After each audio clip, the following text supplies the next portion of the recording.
We're here. Hello. Hello, everyone. Hello, and welcome to Listen, Movie Phone. So, I don't know, Frank, if I should say this on air. We're probably not going to be publishing on a no, particular I think plot. we should still publish. We should. Okay, fine. Yeah, who cares? But here's my question. You know how like you always say for the folks at home thing because we Yeah. publish there. Do we have to be like? Can we go back to just being like normal? You No, no, I'm not.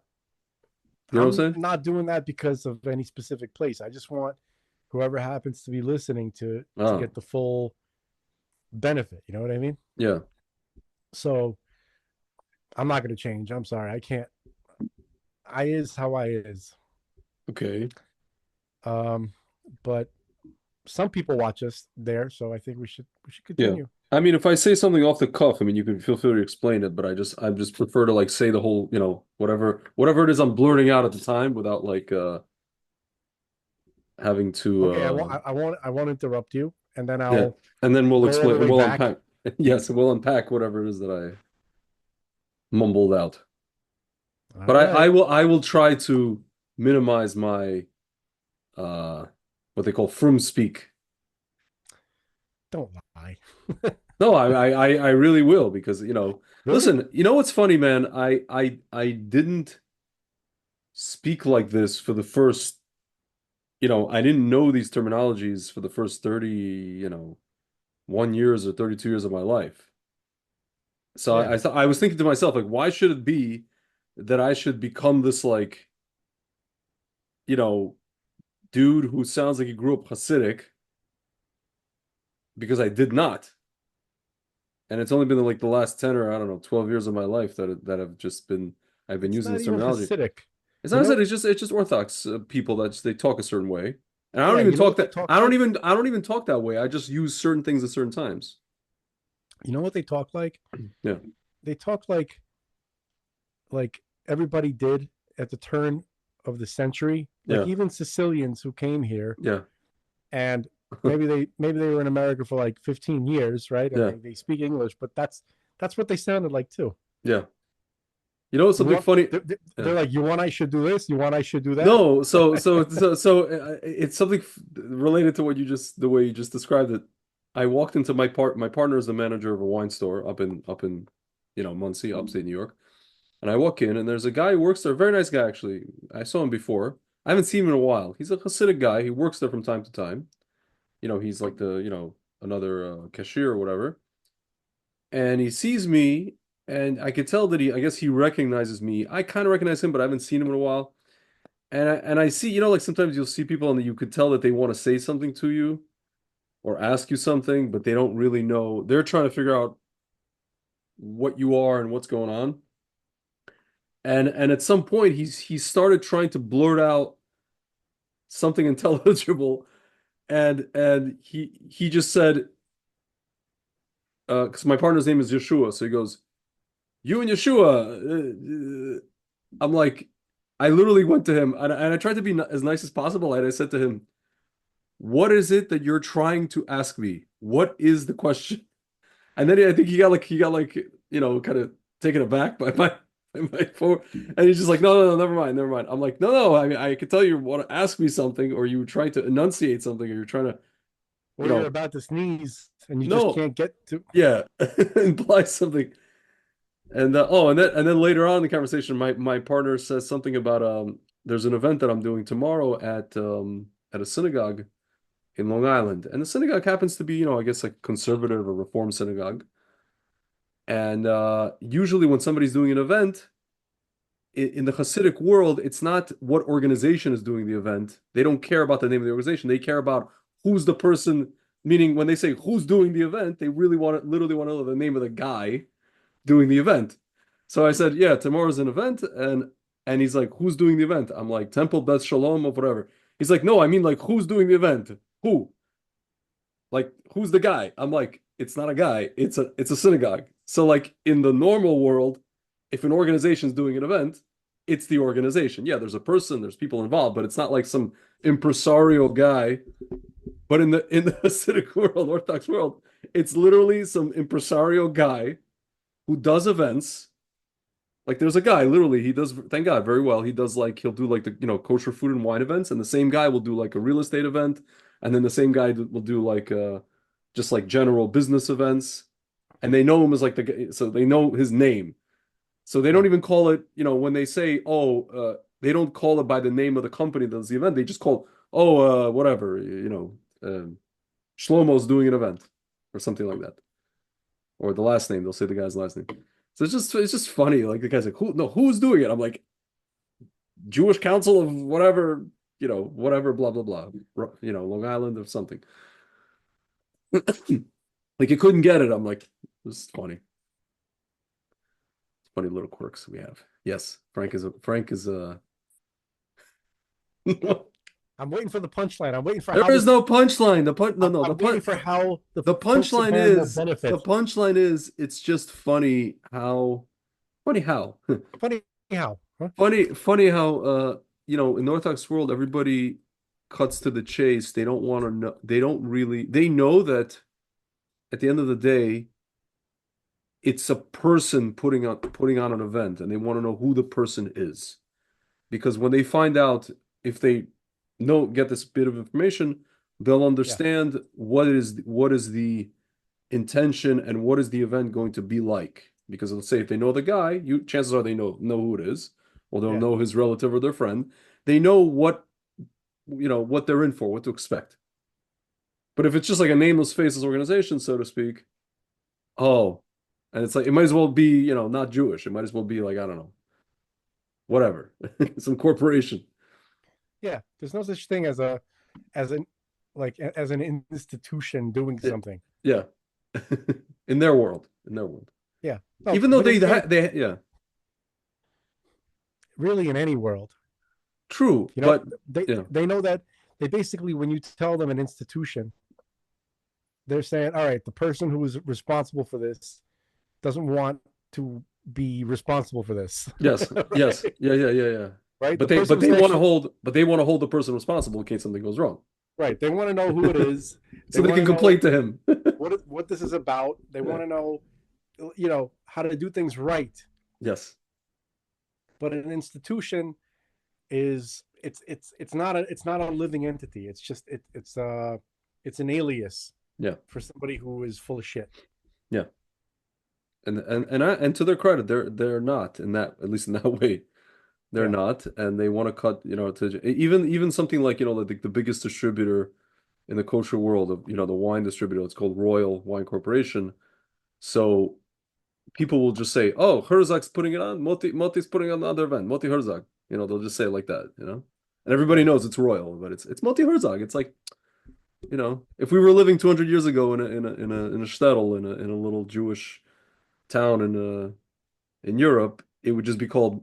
They would just say, "Moti Herzog's putting an event. Come to the event. Moti Herzog's putting on." yeah. That's it. But it's just funny. Like I forget sometimes that that's how you know people in the Orthodox world, I guess, talk and operate and think. And I don't know. To me, it's just it's funny. And I have to try to like break through. Like today, I was literally like, "What do you mean who?" It took me like 15 minutes to drive home the point to the guy who it was. Yeah. No, which, by the way, it also proves something that, you know, these reformed Yeah, temples yeah, or these whatever, they're yeah. fundamentally not Jewish. You know what's funny? You They're not Jewish in character. They're not Jewish in faith. They're not Jewish in anything. So I will tell you that I'll tell you this. This particular one, this is already, I think, my partner and I's third year of doing, because they put on a specifically kosher food and wine and products event every year, this particular shul. I don't know if there's a beeping noise going on by you. Is it by me or by you? Not by me. Might be me. I don't know if I didn't check if they're reform or conservative, but what I found is you get a lot of the people that come to this event. You have some Orthodox people. Obviously, the people that are putting on providing the food and the wine are all Orthodox people because it's all kosher, has to be. Um, what is it called? It's like sanctioned by they get like like the kosher certification companies to make sure everything there is on the up and up. Um, and then yeah, just get a diversity of people. Some Orthodox, some kind of traditional, some yes, not Orthodox at all, secular. What I found is I don't. It's interesting. I was just thinking how it's going to be this year because we're right after an election, and in past years, I know in past years, a lot of people would vote let's say in a place like this, the congregants at least, right?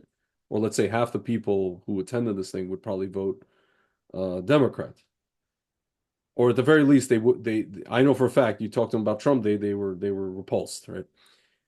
And this year, I'm interested if anybody's going to bring up, you know, anything political. Like I try not to talk politics. I'm just standing, presenting my products. I talk about, geography of the place, Judea and Samaria, et cetera, et cetera. Usually people are accepting their it's funny, when it comes to that, they're fine. Most Jews I've met at these events, even if they're not religious, you tell them Judea and Samaria, they're like, oh, let me get a few bottles, let me get this, let me taste that, let me go. I maybe saw like one guy in America who was like anti, and most of the people that I saw who were anti, it's when I go to the Tel Aviv event. It's called Sommelier, and you have these like Tel Aviv guys who, they see my badge and they're like, take over, whatever. In Israel, it's more like pronounced, but here it's if it's Israel, they don't care where in Israel.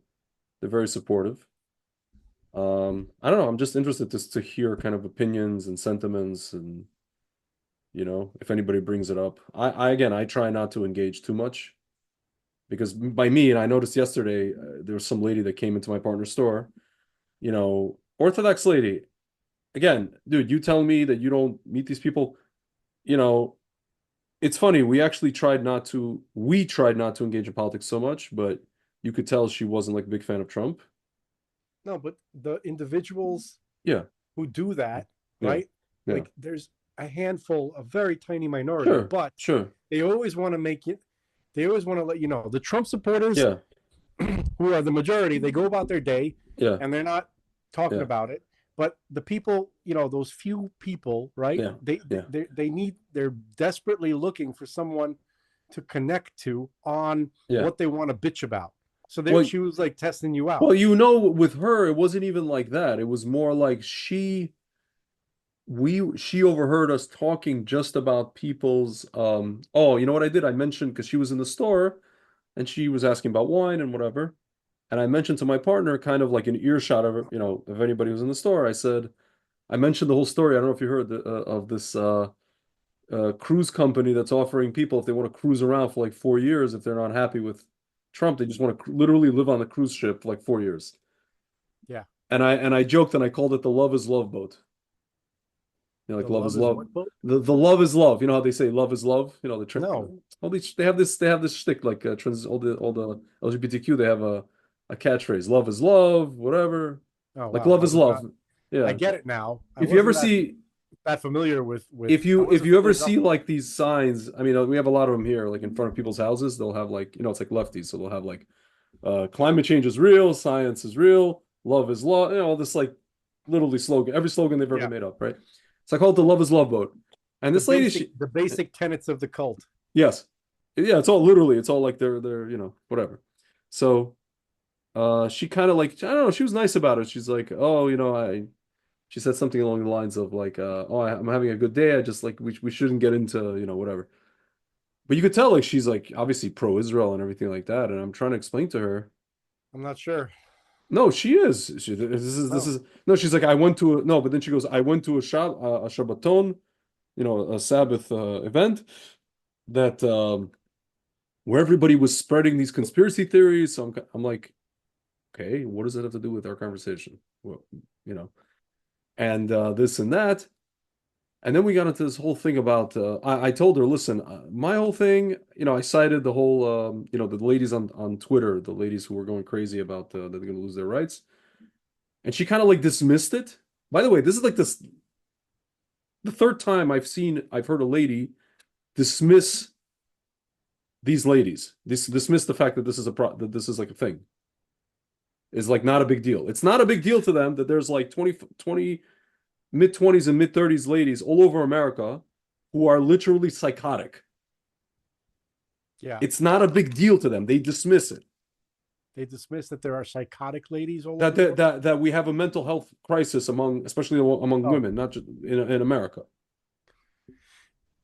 okay. Yeah. Yes. So, and then I told her, I'm like, listen to me. I'm a former Soviet citizen. You could say whatever you want about Trump. He's brash. He's this. He's that. I'm just trying to have communism. She goes to me, well, I could see, yeah, if you're a former Soviet citizen, I could see how you would, take the stance that you do. I'm like, but this is not just for former Soviet citizens. This is for anybody who's normal and doesn't want communism in their country. I'm telling you I'm a former Soviet citizen because I want you to listen to me, not because I'm just a former Soviet citizen and this is the stance I have. Bro, listen, I just want to say, It's, look, I'm sorry, God, when it yeah. comes down to it, most to be a Democrat or, what's what passes for a liberal This nowadays. person wasn't even Democrat. She just doesn't like Trump personally. Okay, okay, let's add that to the category, to the Yeah, list. yeah. People who just don't like Trump. Democrats, fake liberals, right? The people who call themselves liberals, they're really totalitarian statists. They're Yeah, not liberal at all. yeah. Okay, cannot be pro-Israel.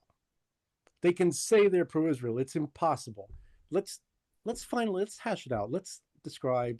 Well, I'm going to describe what I think, what I know pro-Israel really is. Before you go on, can I just say one thing? I No, literally have a very good friend who's yeah. very pro-Israel. He's Kahanist. He's a follower of Rebbe Kahana, and he told me straight up, I cannot stand Trump Well, you personally. I didn't can't let me stand him. finish the list. You didn't let Okay, me finish the list. but I'm listening. So that category, those people are not very intelligent people and or extremely low information people. I wager the second one in this case. That has to be, well, I mean, one thing leads to another, as the Fix, that Fix song. Yeah. One thing leads to another. Okay, Yeah. so it does though. Um, there are this is the same category of people that you will find. Oh my God, what is going on over there? Why can't he? Why is there always chaos when I try to do this podcast? Chaos. Do you hear the crying and the screaming? I hear a little bit, yeah. It's downstairs. I'm Faint. literally upstairs. Oh my God. All right. What does he want, Basil? I don't What is he know. ultimately, what does he want? What is his goal here? I don't know. We'll find out. We're going to find out. Right after these messages. Yeah, but not really. Yeah. Um, this is the same, that group of people that we just mentioned, right? Are the same people who think that they're still pushing for a two-state solution. He is You not, but cannot be, most of them are, yeah. you cannot be, I'm always speaking generally, not specifically. Okay. You cannot be an ally or a supporter of Israel if you think if you think a two-state solution is something that's possible, because there's only a couple of possibilities with the type of person that you have to be. You either have to be completely evil, or you have to be so disconnected from the reality of that of the people who live there and the cultures, right? To think that that's possible, especially after October 7th. Okay, so so you can't be pro-Israel and be dumb. Only smart you got to only smart people have the potential to be pro-Israel. Okay, I'm sorry, we have to just say that, because if you're going to be dumb and lazy and low information, not to you're going to accept your information from some, like, from the street, right? Or from like cocktail parties, right? And you're not going to go there and you're not going to speak to the people. You're not going to speak to all the parties. You're not going to listen to what they believe and what they say, what they want, right? Then you're not going to bring a realistic opinion to Yeah. this case. You better just stay out of it. If you're not going to learn it specifically, if you're not going to learn it in detail, then just stay out of it. Uh, People who say stuff like that, right? You can't be you can't be a real ally or a supporter if you're ignorant. You can't. Okay, so people could think they're pro this and pro that. Okay, but all you are is an ignorant bear hug. What about the people that say, Can I explain what I mean by ignorant bear hug? no, I understand I what know it you is. understand. Yeah. It's like a bear that wants to hug you, right? It'll Yeah. squeeze the life out of you, but Mm-hmm. it just wants to be your friend. It's going to kill you, but Yeah. it wants to show you some affection. No, thank you. Mm-hmm. Okay, if you can't understand what people down there are really dealing, those are real people with real families and real homes, just like you. And you know, but you don't care enough to really learn what's going on. You're going to feed those people. You're going to sacrifice them to your liberal God. Yeah. You understand? Like, so I would say, like, I don't know what percentage, but a very huge percentage of Israel supporters, even Jewish ones, are not real supporters at all. They're actually they're a curse on the Yeah. reality of Yeah. it. Well, can I throw, it's not really a wrench in the operation. I want to mention a group of people that you may not be either have mentioned or thinking about. There's a group of people that are very, they're against the two-state solution. They're pro-Judea and Samaria, pro, going up to the Temple Mount, pro everything. But they say, what do they say? We don't want this whole thing with Mike Huckabee is they to them it's all like Christians having their agenda and all this kind of stuff. Same thing with Hegseth, saying that he wants to, we should build the third temple. Like basically anytime a non-Jew comes and says, I support you like this, in this way, to them it's like, ugh. Or it'll be like a person, no, literally it's like Sideshow Bob, when he hits the ugh. Or it'll be a person who's like not necessarily like a lot of the people I know, again, it's people who made Aliyah to Israel from America and they don't want America, or like Jonathan Pollard's a perfect example. He doesn't want America involved in any way. He's like, listen, Israel will survive with or without anybody's weapons, with or without anybody's, political support. Or otherwise, if we're going to annex, like say Judea and Samaria, we're going to have to do it by ourselves. We don't need Mike Huckabee to tell us that we should annex Judea and Samaria. We don't need Pete Hegseth to tell us that we should build a temple. We should realize to do this on our own. That's their motto. And on top of that, they think that those two people, let's say, have let's say half pure motives, not completely impure, but hetzi pure, quasi ulterior motives. So they don't accept their help, then they don't accept their, they don't understand like why people like me would get excited about a Mike Huckabee or a Pete Hegseth. They don't understand people like you and me. Okay, And so then would there's just one more thing. And then there's other people who are also less than not necessarily religious who say, oh, the whole thing of yeah, of course they support us. Of course they want us to be in Judea and Samaria so they could have their rapture and they, all this. I've heard this for years already, for years and years. This like paranoia about Christian rapture. You know how okay, many times I've heard this already? so I think that a lot of the people who you're describing, they can't quite verbalize what's really bothering them, but here let me verbalize it Yeah, for you and for them. yeah. I believe that they feel that if we get too friendly, not too friendly, but if we, I don't know, like cater to, right, Mike Huckabee and Hegseth, right, then we're getting their support. And here's the paranoia, because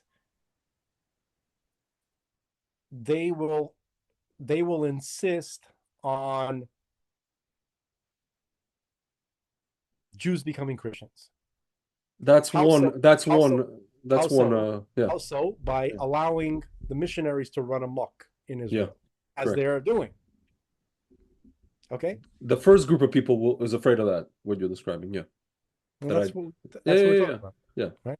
So, uh, I uh, I understand that paranoia. I'm not. I don't agree with it. I understand how that can manifest in the mind of Orthodox Jewish people. I understand it, because it's not like Christians aren't extremely aggressive, right? And they're proselytizing. Okay, whether well-meaning or not, that's not the point. That's not what we're saying. But they are. Okay, um, and it it stinks. Okay, so if any Christians out there listening, you have to understand that when you're speaking to Orthodox Jews, Can you pull the mic forward a little because it's a very muffled. Like pull it okay, how like about now? away more away from you. Yeah, yeah, it's better. Sorry about that. Okay, so Yeah. when you're speaking to Orthodox Jews, you have to understand that we believe that our religion is right, and very, very strongly. Okay, and we have a very strong connection to it. Okay, and we've had the Hebrew Scripture much longer than you have, and we have our own connection to it. We have uh, a very clear tradition as to what the verses mean. Okay, and you come to us very often and you tell us, well, here's what this means and here's what that means, and then when it comes to our turn to tell you, well, no, here's what we received, here's what it means, you don't want to listen. So you're not coming from a from kind of like you're not coming to us as not even an equal. You understand? You're coming to give us the word, and very often you guys don't understand what you're talking about.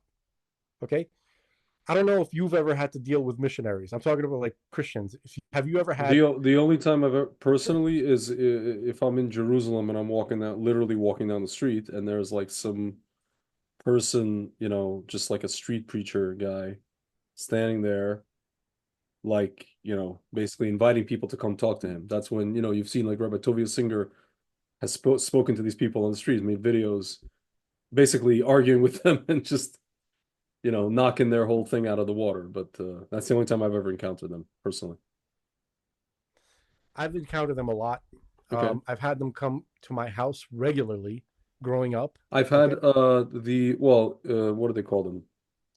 Um, Jehovah's Witnesses come to my house right. in New York. Yeah.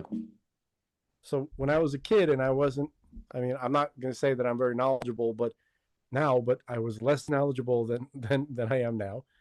And, you know, it was, it was a very kind of, perhaps they're well meaning, but, they're coming at you in a very condescending way, right? They're like, you're a, you're basically a pauper who needs their light and their salvation. Okay. When in reality, you guys aren't really that knowledgeable. Okay. You have a strong belief. Okay. You're not explaining, you're not presenting a good argument. Okay. The things that you say to people, they wouldn't stand up in a real discussion. Okay. In a real analysis um, of the Torah, right? Of analyzing the words and the meaning of the Hebrew scripture. So you're coming to people and very aggressively, very pushy, right? Even though well-meaning, I understand what's in your mind. You really are worried, and you because you don't want me to burn in hell for all eternity. I I understand your impulse to save people from something that seems to you like that. You know what I mean? So for that reason alone, you know, I engage because I know that most of the people talking to me are well-meaning, but you're not recognizing the reality, okay? And you're completely ignoring it. You understand? And it's insulting. I'm trying to find the right words. It's more than insulting, okay? It's it's a problem, okay? And especially in Israel, okay? Um, I have a lot of experience dealing with missionaries, and except for now. Now there's no missionaries that want to talk to me because I'm trying to reach out to them to speak about my brother's protocol. I cannot get anybody to talk to me at all. Okay, um, so that's exceptionally Now frustrating. you can't get missionaries to talk to you. Now I can't get missionaries to talk to me. Okay, when it comes to saving, Uh, you can't you can't even save your own life. Do you understand? I'm uh, trying to give information to people, right? Medical information. It's not even spiritual information, so that you won't die. I don't want you to die. So I want to have Zoom meetings with missionary networks, yeah. okay? Because you are globalized networks. You're global Sir, networks. pull the mic away from you. I'm sorry to annoy you. Okay, It's you're just very global muffled. networks. Yeah. I'm I apologize. I'm actually holding the mic. I don't have You the you thing could lit. Oh, down. okay, fine. Yeah. Yeah. So Just put it my on your arms. like maybe your lap so like you'll I'll still Nah, be able to hear. there's like no stable service. Oh, okay. So basically, but getting back to the point, this is what Orthodox Jews are. This is why Orthodox Jews are kind of like suspicious, Yeah. not fully trusting of evangelical support Yeah. because it doesn't feel like it feels like you guys have your own agenda. That it's not Yeah. you're not really supporting us for us. Like Yeah. it's a fulfillment of some kind of prophecy for you. It's not really Sure. it's a process. It's part of a process, Yeah. right? Yeah. And it does that doesn't feel good. But you know Let me what I remember talking to the hold on. about this I just want yeah. Yeah. let me so this is how many Orthodox Jewish people feel about it, but I don't feel that way actually. Me neither. I feel that I'm not worried that you guys are doing this because you believe that something that your religion says will happen, right? I'm I interpret it completely differently. Okay, I think that evangelical people, right, specifically American Christians, not just evangelicals, but there's a lot of different denominations of American Christianity that support Israel, right? And they feel connected to Israel. They feel a part of it. A lot of them feel that they have Hebrew roots, right? They call themselves Hebrew rooties. You ever see? conspiracy in this. Okay. And so it's really through that they feel a connection to Israel. There's something there that they feel some kind of natural connection to the God of Israel. Okay. And it's not about like conquering and collecting converts from Yeah. Jews. Yeah. They just want to be a part of Israel. Yeah. Okay. So a lot of Orthodox Jews are not aware of that. Yeah. They're not. I've gotten to know many Christians, so I know that that's there. But generally, Orthodox Jews are not aware of that element. Dude, Okay. I know a guy in Texas, a Christian, well, formerly, so to speak, Christian guy, or I don't know if he's still Christian. He told me that he spent a year in Israel and he was thinking about converting to Judaism. He said, I walked around with a kippah and, tzitzit for like a year. I did the whole nine, and then I realized it was too hard. But he says, yeah, every year and a lot of apparently churches do this. They have a Passover Seder. He goes, yeah, I know a lot of churches do it, but for me, it's a thing where like I try to connect to my almost like, I feel like I'm connected to the Jewish people somehow. And then you know what he told me? He's like, don't tell anybody this. I'm not gonna say his name, but he's like, they really sold us a bill of goods with this JC thing. That's what he told me. And this is a person who runs a ginormous pro-Israel organization in America. Pretty big one. Yeah. So there's That, people like that that's that. out there. That's out Yeah. there. Yeah. That's also something that's there. Okay. Yeah. But but I'm not really. It doesn't bother me. You know why it doesn't bother me that Christians believe what they believe? I don't believe. I believe it's wrong, but what they believe. But it doesn't bother me that they believe that because I'm not worried about them.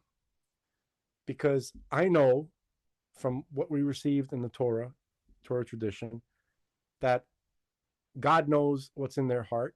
He knows what they know. He is fully aware of the information that they have been exposed to and how they were educated. So he judges them based on their actions and what's really in their heart, based on their intentions and the good that they do, the real good that they do in the world. And God himself will come and clarify everything. They're saying, I know that they're not going to be in the darkness forever because God himself will come and clarify. I don't mean that in some kind of like foreboding way. I mean that in the best possible way, right? Not through like harshness, but God will, he'll God will have to clarify himself to mankind in general, even to Jews, right? Like we have the closest approximation to the understanding of what God is based on what he said about himself, right? We've kept that information as best as a human being could. But that's not the end of the revelation. God will reveal himself openly to the world. So nobody will be wondering the real nature of God.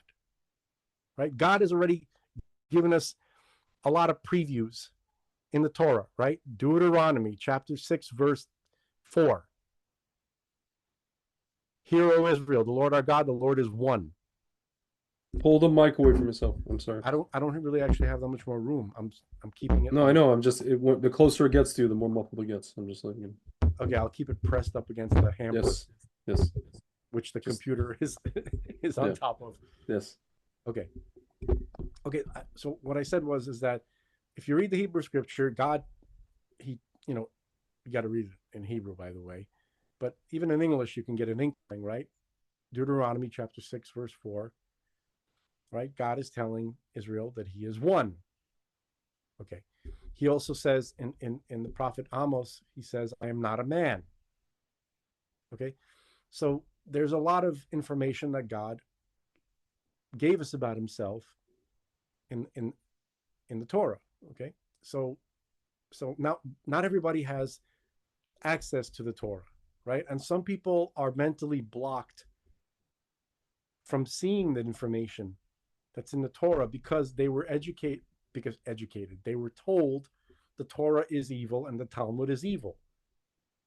The Jews are the synagogue of Satan, or their information, their Babylonian magic. That's what I heard this week. Babylonian magic and their Babylon. So if a person is told that, what was the likelihood that they're actually going to look into the Jewish oral tradition, the Talmud, with any kind of objectivity, right? So God knows that some of these people are completely like pushed away from even having the potential to read the information that he left for the world. So those people God judges based on their individual actions, right? Like he knows what they were taught, he knows how they were affected by it, and then in the future, soon, God willing, God will come and he'll explain himself. So I'm not worried. That's why I'm not worried for Christians. Now, Christians think I'm going to burn in hell for all eternity. Okay, but I'm not worried about them. I'm talking about the good ones. I'm talking about the ones that who it bothers them, right? They don't like the idea of me burning in hell for all eternity. I appreciate that. You guys, that's nice. It's nice that you know, I understand your intention is good. Okay, so but anyway, a lot.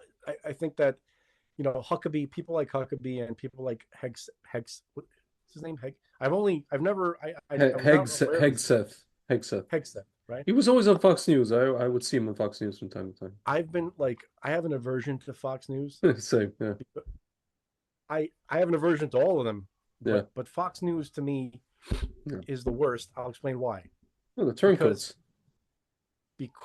they, you know, they they pose themselves as the ones who care about the Constitution Hmm. and conservatives, but you know they don't. They do not.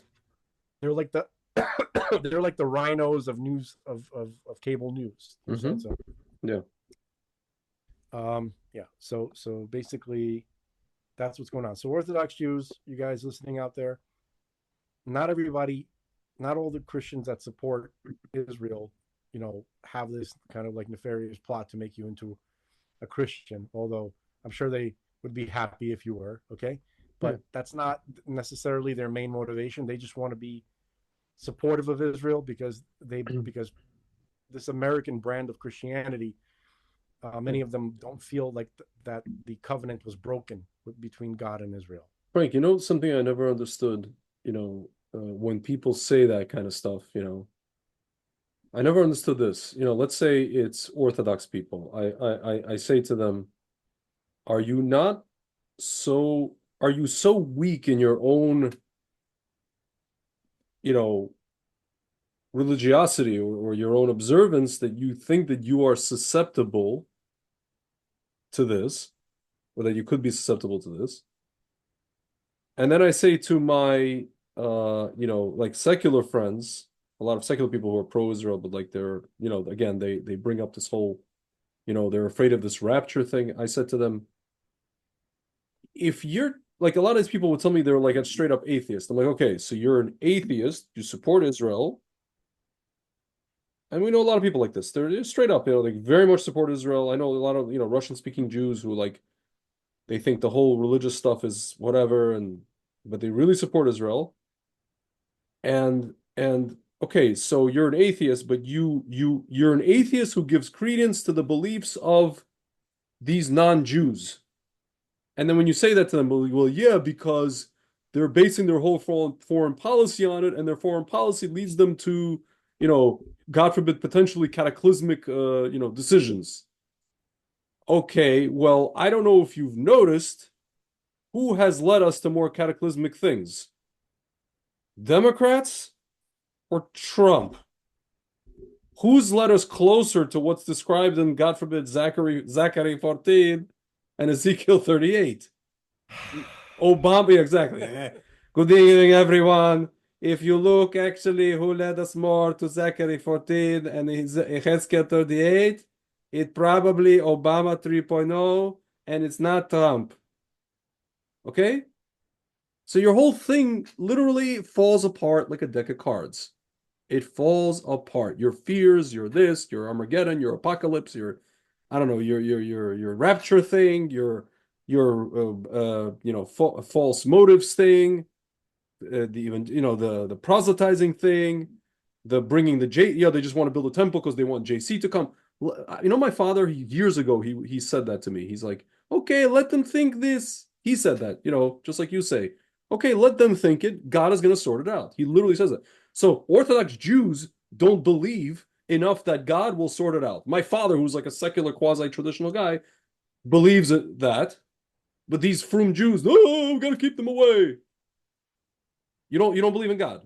You don't believe that God maybe sent these people to help us because we can't even help ourselves. Somebody joked that the guys that Trump appointed are, we're going to be begging them not to bomb Iran. We're going to be begging them not to build the temple. You know what I mean? Like, it's sad. The whole thing is just it's I don't know. Maybe I'm just, what do you call it? Neophyte. So I don't have that trauma. Guys, I'll say this to you. Let me first respond to the religious guys, and then to that supposed atheist type person that Whatever. you're Yeah. that you deal with. Okay, Self-styled. self-styled, right?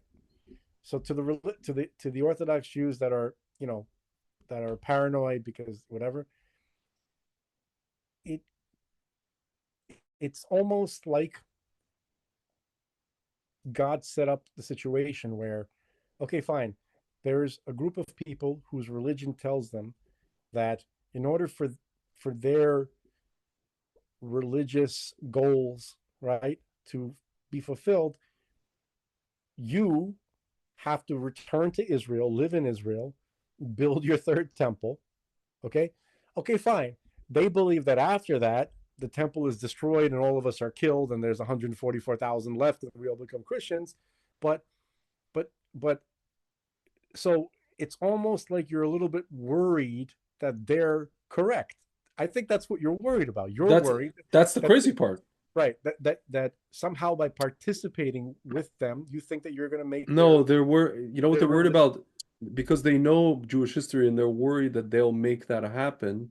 And they're worried that this whole thing is going to turn into like just another one of the Tisha B'Av episodes, meaning that God will let them do this because we supposedly, we allowed Edom, we allowed Esav into our, domain, and we didn't do this ourselves. And the punishment for not doing ourselves and allowing Mike Huckabee and Hexet to do it instead of us is destruction. That's their thought process. Yeah, Their but thought process is Tisha B'Av. where in the Torah is that supported? It's in Jewish, no, Nowhere. it's in Jewish history. They look at Jewish history and they think No, we're headed toward another Tisha B'Av because we're allowing Rome and Edom to do this to us. just a minute. Where in the Torah, any in traditional Torah sources, will you find that, oh, there might be the scenario where they we're allowed to build the third temple, but then it's destroyed? You will not I find. I mean, I don't. mean, the first two were destroyed and we built them. So what's to say that if Mike Huckabee builds it or Hexek builds it, Well, Dafka first of won't be all, destroyed? no. First of all, if Mike Huckabee builds the third temple, that's not the third temple. No Correct. one, No, no meaning one's if going to he consider if that. he if he if he gets the money and then we do it or whatever, you know.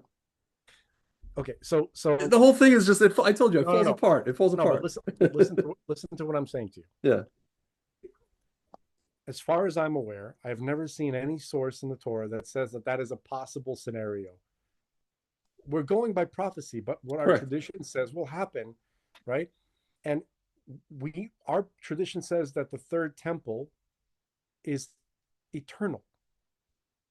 Okay, so their tradition makes them think that it'll be destroyed, and then whatever, that kind of thing. And then, but uh, so my attitude is like this. I'll be like, okay, so they're helping us to fulfill our tradition. When their tradition doesn't work out, I think they'll be okay. I think because when they see the result, when God they will tell them what's what. Mashiach will tell yes, them what's what. right, that will be part of the clarification for them. Yeah. That when the temple is built and it does the job it's supposed to do, and the world becomes a beautiful place to live, full of light and goodness, right? That's and then the people will see the effect that it has. They're not going to be so devastated that their prophecy or the way they were told it was going to work out doesn't happen. They're not going Yeah. to be upset about it. Okay, Yeah. when they see the good that it does, because it's not about haha, my religion was right, and then you rub it in their faces, like when OJ won. Okay, like all the black people, like, oh Oh yeah, yeah, oh. yeah, yeah, yeah. That's what I think. That's what some people are worried about. Some Justice. people, We get justice, man. right? No, the point of the third and eternal temple, right, is it's to have a home for God, right? To have a, it's a statement to God that humanity makes. It says, "Here is your house. Okay, we want you to be permanently in our world, and we want you to shine your influence upon the whole world." Okay, and so this is our statement to you. Please come. You keep whacking your microphone Oh, against. Sorry, damn it! Please. the So setup is just yeah. yeah, I know nothing is ideal, but As Russians like to say, basically, new Dutch now. But, yeah, yeah, go humanity is saying that God, here's your permanent house. We never want you to leave again, and please shine the light of the Shekhinah upon the world forever. When they see that happen, they'll be okay with the house not being destroyed, and they'll be okay with most of the Jews not being annihilated. I don't believe they want to see that. I don't believe that. I believe that they were taught that it's a necessity for the best outcome. That's what they were taught. That's what they were taught. But then when they see that that's not necessary, I think they'll be okay. Okay, so it's a blessing to have assistance in something that we know is right, even if the people assisting us don't have the clearest picture about it. They mean well. Okay, they have their own idea of the outcome. Okay, so when it doesn't happen, they'll be happy. They'll be happy with the result. They'll like the way they look. I guarantee it. Okay. we know Christians, what happened we know what Christians, happened you'll to be that guy. Be Christians, careful. you'll be happy. You'll be happy Yeah. with how things turn out. I guarantee it. I guarantee it. You won't be upset. You'll be very, very happy. Okay, with the with the result and what the influence and the good that the third temple Yeah. does to the world. Okay, It's so just so it's just crazy to me, man. You know, uh like he just appoint Trump immediately appoints one ridiculously pro-Israel person after the next. And the ones who are not like, Huckabee and Hegseth, they're okay, they're pro-Israel, but then everybody goes and they spin it as if the person is not pro-Israel, or even Hegseth, they're like, oh, did you see his Deus Vult tattoo? Oh, it's like that's a by the way, that's a Jerusalem tattoo. Like that's a correct. Well, it's Crusaders, no, no, right, but it's like it's like Christians who are like obsessed with Jerusalem, yeah, right? yeah, Like they feel whatever. If a yeah, person feels a connection to yeah, Jerusalem and yeah, they are Christian, that's where they're gonna end up, yeah, hanging out and kind of chilling in that vibe. yeah, Okay, yeah. so not necessarily, this is something I wanted to like talk to Ninja Alex about. He hates all the Jesuits Hmm. and he doesn't trust any Catholics and all that kind of stuff. Hmm. And he's a Christian guy, uh, but I always wanted to ask him, like, is it really all of them? Like every last one? Hmm. Are there, you know, this is just a thought that I had. Are there any factions within, like, even the Jesuits that perhaps are not trying to like kill the Jews and destroy like the Republic? It's entirely possible. I could be a more complicated story than even he. You know, I'm just curious to what he would say. But anyway, so that's what I would say to the Orthodox Yeah, warriors. yeah. Okay. Now to the atheistic warrior. First It's of all, you're not really an atheist because you're an ignoramus. In my view, to be a real atheist, you have to be very familiar with the religion that you're atheisting against. yeah. That's just my view. And most of them have no idea what they're talking about. They really, you know, they they they argue against a straw man. but they don't even know that it's a straw man. Like somebody Yeah. put up the straw man for them to knock down, and so you're not knocking me down. You're Mhm. not knocking my faith down. You think you are, but you're not describing, the beliefs. You're attacking beliefs that really nobody subscribes Mhm. to, right? Um, so that's number one. Number two, what you don't understand is that in the halls of power in the world, everybody's religious, very religious. The people who you think are sober minded, science oriented statesmen are Gnostic cultists who are totally comfortable with you not being aware of that. You don't know that they're religious fanatics. You don't know that Hillary Clinton is a religious fanatic. You don't know that Klaus Schwab is a religious fanatic. You don't know that, all of those John Kerry, all the climate John, people. John Kerry, all of these people are deeply, deeply religious, dedicated, you know, but their religion is Gnostic, which means Satanism. Okay, that's the real Satanism. Gnosticism is the real Satanism, and their religions, their adherence to uh, the religious traditions of Plato. Plato was a Gnostic fruitcake. Now, if you would bother reading um, Plato's works, right, you would you would find what he really feels about you, right? He described three tiers of society. Okay, the top tier, which nowadays we call the king priest class, right? When we discuss Plato, right? He feels that those are the people who had all the sublime Gnostic gnosis. They knew, they were in the know, they were given the higher knowledge of the sublime spiritual realities, right? And they run things. And you, who call yourself an atheist, right? You're part of the third tier of society. You're a producer, meaning you're a worker, right? You just you're a worker bee. Okay, you don't need to know. They know. You don't need to know. You It's better for them if you're an atheist. It's better for them if you think they're atheists, because you are not worthy of their sublime spiritual enlightenment. That's who you worship. That's these people who you call serious people, right? Who are not religious fanatics who are going to get us into a war, right? They are religious fanatics who are literally getting everybody into a war right now, right? The fact that you don't see that at this point shows that you are a very low information person. Okay, and and and and you're much more ignorant than most religious people.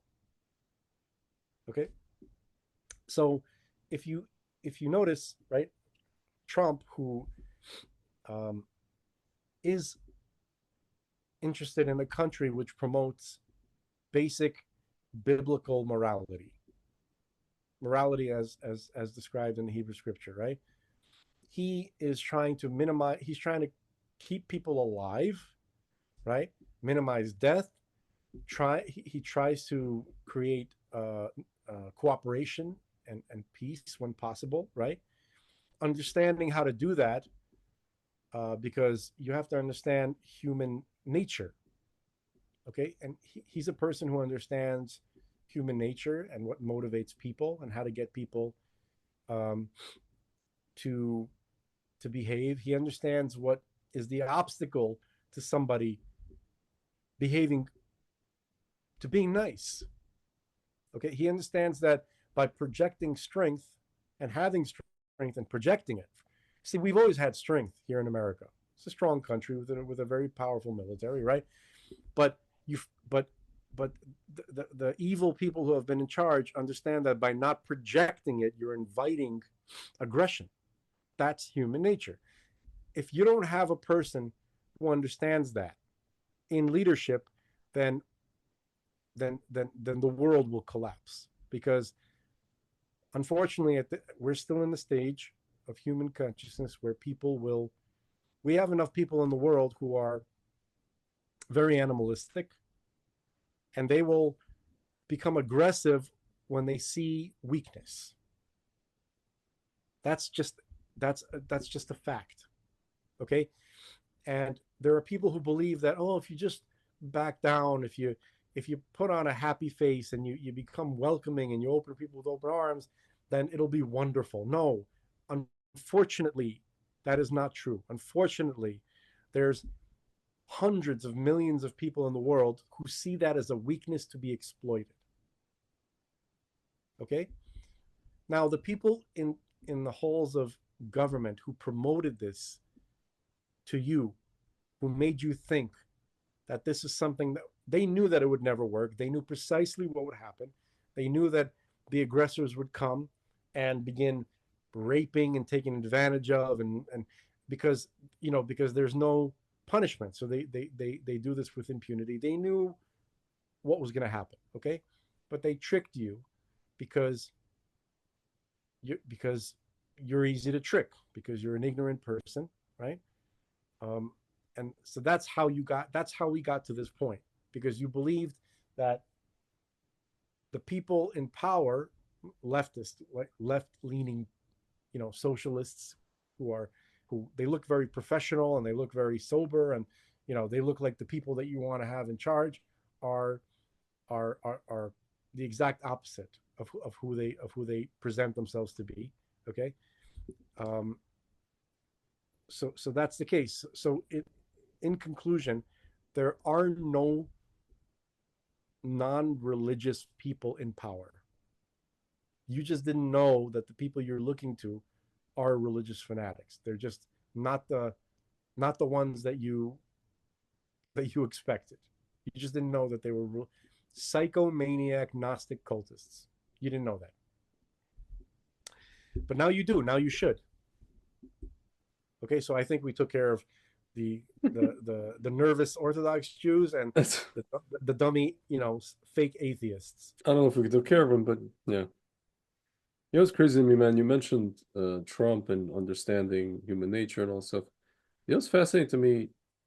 The why do you think that people conflate you know, it's interesting, like the minute Trump got in, granted you could say I have an advantage. I majored in political science and I specifically I took classes that focused on the history of the presidency of the United States. And are you frozen, Frank? Oh, you're just looking down. And I remember my professor mentioning, there were two types of presidents. One was a strong executive, and the other one was more of a steward. Steward. So Trump, the minute he got in, I was like, okay, so he's just going to be another one of these strong executive ones, like Teddy Roosevelt. There were others, but like Teddy Roosevelt is the most readily available example. And I just don't understand how people made the leap from Trump simply being a strong executive to literally he's a dictator. I still have yet to see literally one. First of all, I've yet to see one dictatorial thing he did as president the first time around. Uh, he said, "Oh, he joked, I'm going to be dictator for one day just to get rid of this border issue, and then I'm going to not." Uh, so it's funny. Their response to that is, "Oh, we know politicians who say I'm going to do this just for one day, and then I'm going to stop." So to that they understand, or they suspect that it might be a problem, even though it won't be. But when it came to the people that during COVID that told us, we're going to take away your freedoms temporarily and we're going to give them back. Okay. Same people, same target audience, man. Yeah. So, and they just got it into their heads that he's a dictator. Even though Obama's the one that said, "Oh, sometimes I wish I could just have a third term where I sit in the basement somewhere and, you know, I'm barking out orders, something like that." it's where do you but where does this come from? This whole like mistaking a strong leader for a dictator. It's not about mistaking. It's about They want it to be brainwashing. true. They want it to be No, true. only because they were heavily brainwashed. It's severe, constant propaganda programming that it's kind of amazing. I remember footage of uh, two, right, in the Pacific Theater, where uh, somebody was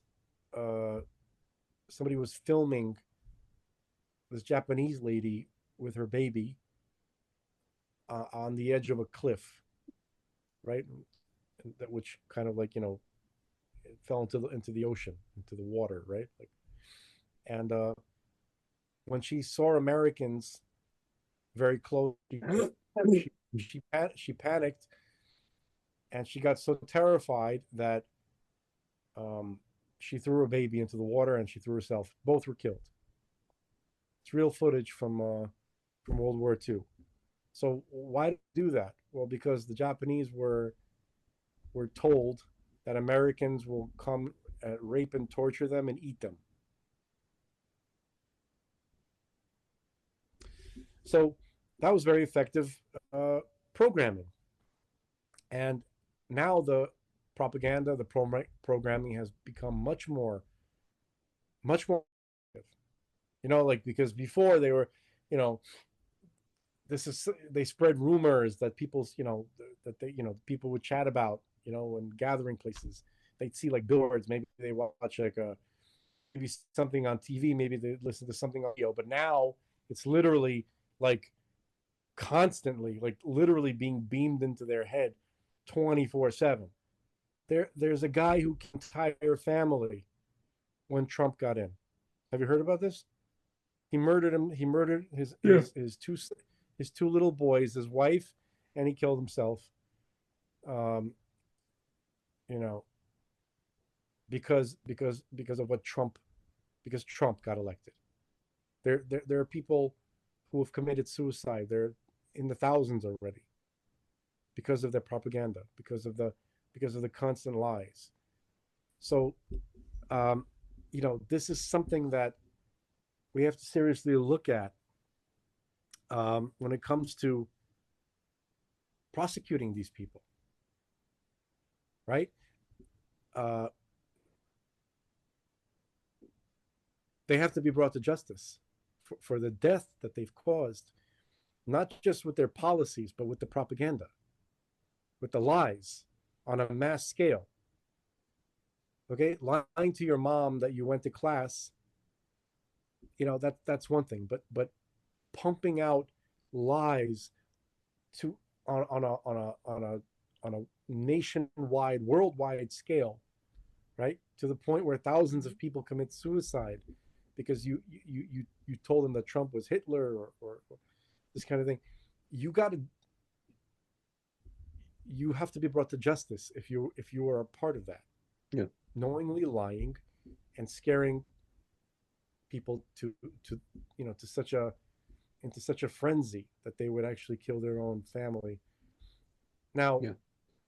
we're not talking about normal people. We're talking about people who have already been turned into maniac, mentally ill cultists, right? Over long periods of time, from stuff that they were, stuff that's been stuffed into their head in school, right, and constantly on the news and through social media and celebrities. Like this is a horrifyingly evil cult, um, and it's just like Thulsa Doom from Conan. Like Yeah. James Earl Jones. Remember? Yeah. Yeah.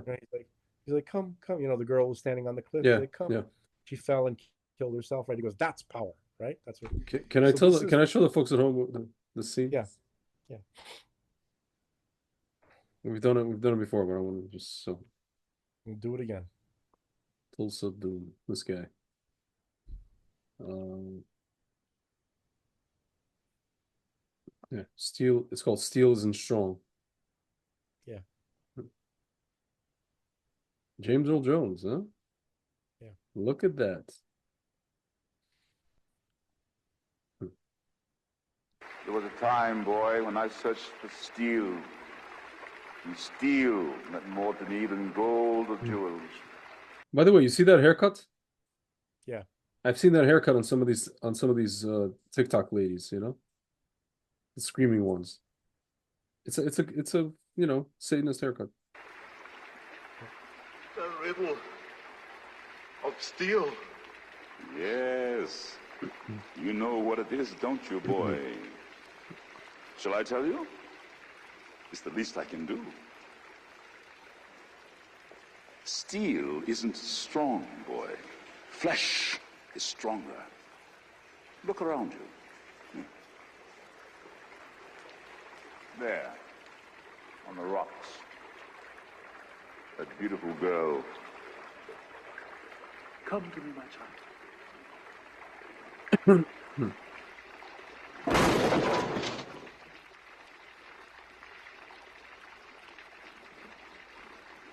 That is strength, boy. That is power. The strength and power of flesh. What is steel compared to the hand that wields it? Look at the strength of your body, the desire in your heart. I gave you this. Such a waste. Contemplate this on the tree of woe.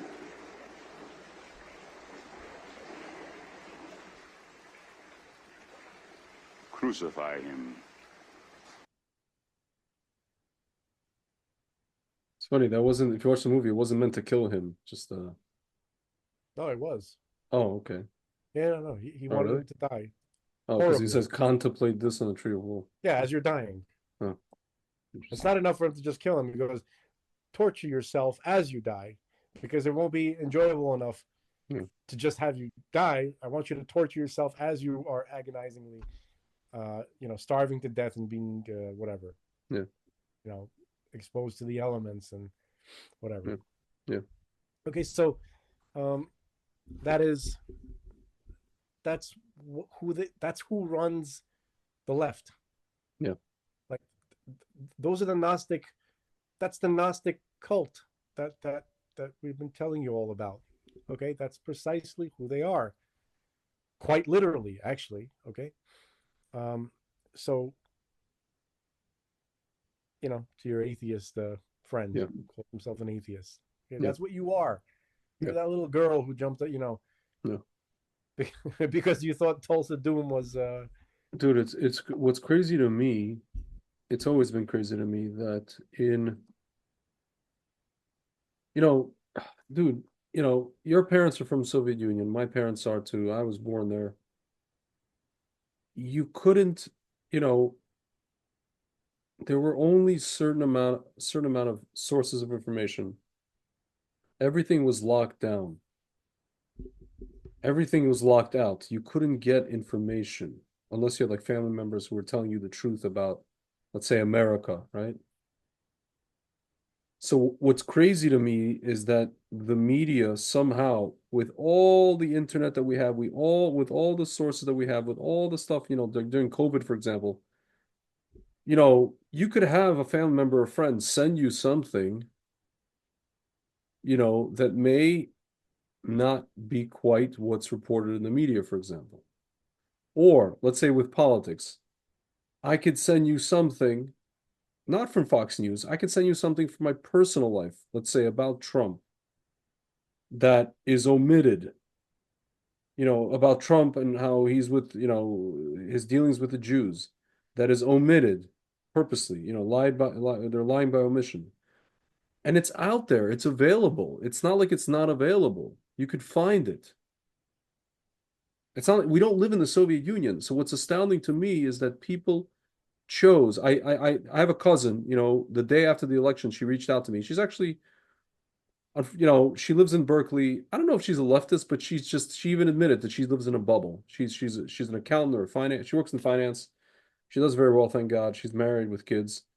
And she asked me, she's like, what was it about, Trump that, why basically in essence, why did I vote for Trump? And I told her about Israel, this and that. And then I said, listen, cousin, you know as well as I do, your parents are from the same place my parents are from. You know, they grew up together. I said to her, you have Sovietized yourself. Your consumption of media is Sovietized. You live in a free, supposedly free country, an open country, and you only choose to look at one group of sources of information, one channel or maybe two channels.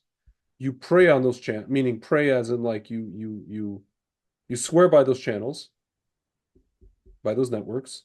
Whatever they say is gospel. Get out of it. You even mentioned to me that she kind of said that I'm in a bubble. I'm like, you mentioned your bubble, so get out of your bubble. Who's forcing you to stay in the bubble?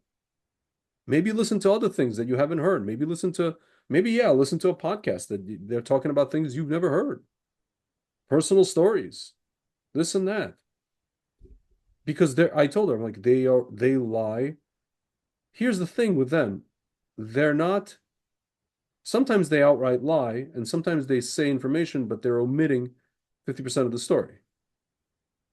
They lie by omission. Or they'll show you like, like this lady on actually a Russian Jewish lady, I hate to say it, Julia Ayofe, right? She came to America when we did. She was also 7 years old. She's my age, right? She's like, I think it's CBS or worked for one of these networks. She posted on her Twitter the video of Huckabee talking about there is no West Bank, there's only Judea and Samaria. And she goes, you voted for this. I'm thinking to Yeah. myself, you're a Russian flippin' Jew who fled the Soviet Union. You know everything what the Soviet Union, what they did to religion, to Judaism, to Torah, to everything, to Zionism, how they called everything Zionistic activity. And you have the nerve to post something like this, to say something like this against somebody who wants to help you, who's on your side. I literally wrote to her. I wrote to her, Baruch Hashem, that he's doing Bro, this. he's not on her side. No, he's on the side of Jews, I mean. Right. That you should appreciate this. You should not spit No, in his face. no. There are, look, even though some people are born to Jewish faith, they're not Jews. They have excluded themselves from that demographic, from that thing. Okay. Look, my father, Okay. when he came to America, before he came to America, had to what the microphone still was Yeah, it's a close. little choppy. He was they didn't just let Russian Jews into America. They first first they went to Italy or Austria. Then there's a couple of there's like process. You know, they had to go live here where they were interviewed by American you know, intelligence people and stuff like that because well, at the time they were Mhm. still pretending to be worried about commies infiltrating the country, Yeah. right? My father was happy about this. Yeah. He was happy. He didn't want, he knew it was a possibility. He didn't want commies to get into America with these groups who are fleeing Russia. He didn't want commie infiltrators coming to America to screw things up. They were trying to run away from commies. Okay. But some got through, like this person that you're talking about. Yeah. Whether You it's know what, deliberate or something that happened Frank, later. Frank, you know why I'm saying I know what you're saying is true? Because this girl, she went to an Orthodox day school near Baltimore growing up. Beit Tefillah Dacham. You have to actively have thrown everything you learned into the garbage to have this reaction at this at what this man said. She did. She threw it. It's She must have thrown sad. it. It's freaking sad.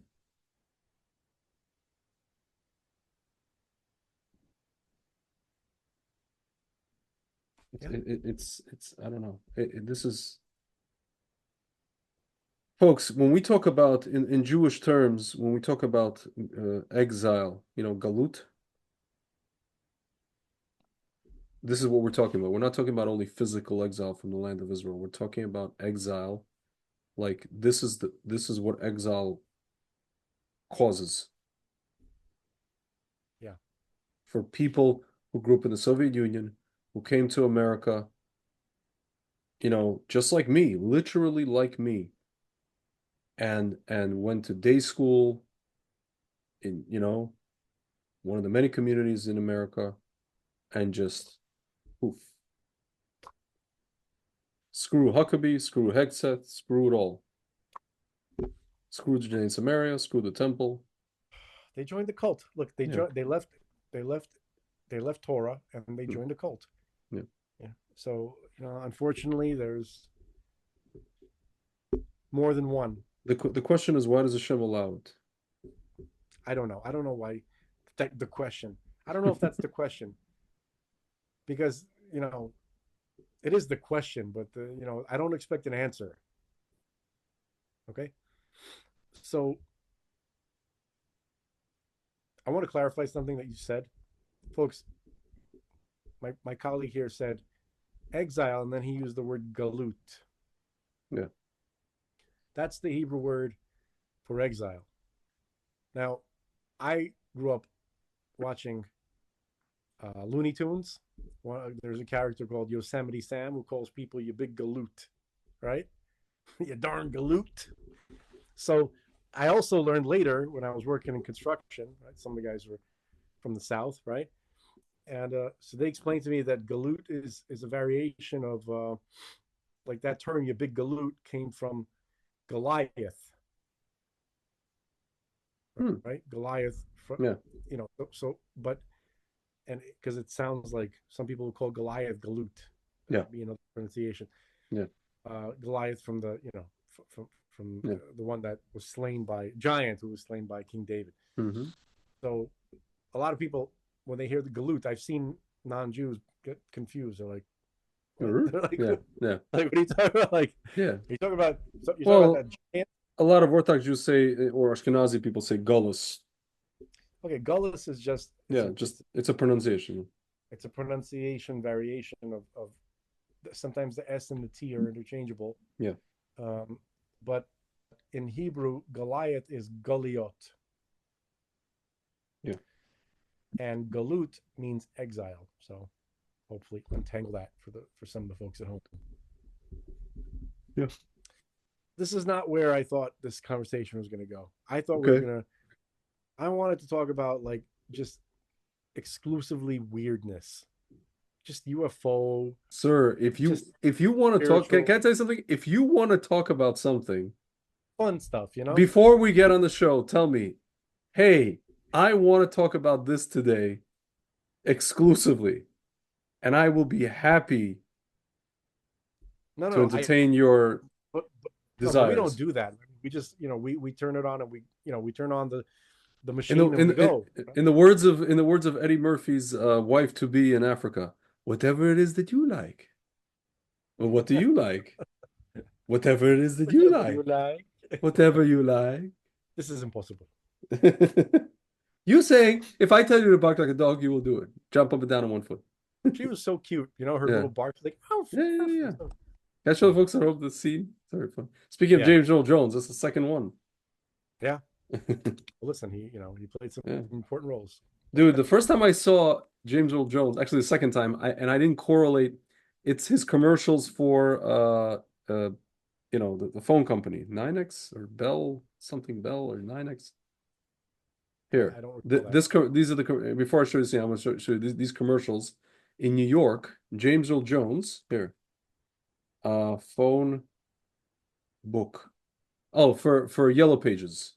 Here, 9X Yellow Pages from 9X. 1990. Wow. This one.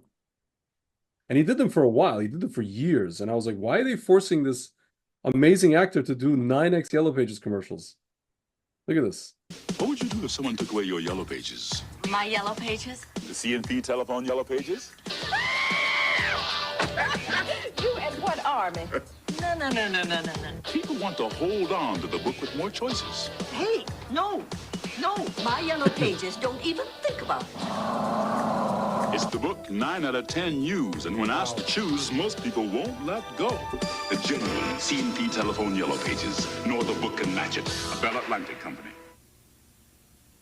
Bro, I'm excited about this product, whatever he just sold. The spirit. Do you feel the spirit? Do you feel the excellence? Yeah. Here, Bell Atlantic. This is the commercials that he was doing. People were The, able to perform on excellent levels. astounding. Look at this. 1994 It's all Bell gone. Atlantic.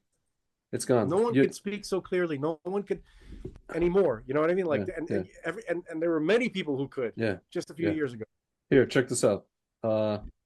This is actually the coolest one from 1999. He did this one. Let me stop with this. Here. Welcome to Bell Atlantic. Welcome to Bell Atlantic. Welcome to Bell Atlantic. To Bell Atlantic. Welcome to Bell Atlantic. When you're about to announce to New Yorkers the biggest new thing in long distance, you want to make sure you get it right. Welcome to Bell Atlantic. Welcome to. But I think this one is one of the first ones I saw in America. Yeah, this one right here. 1990 commercial.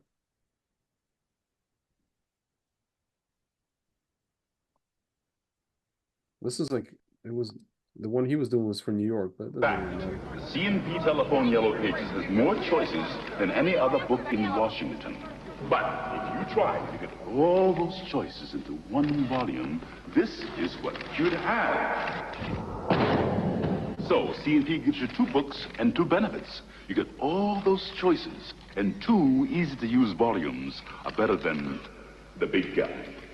The genuine C&P Telephone Yellow Pages, nor the book and match it, a Bell Atlantic company. Folks, you know what this is? Yellow Pages? Like today we have, just go on the internet and look up somebody's phone number.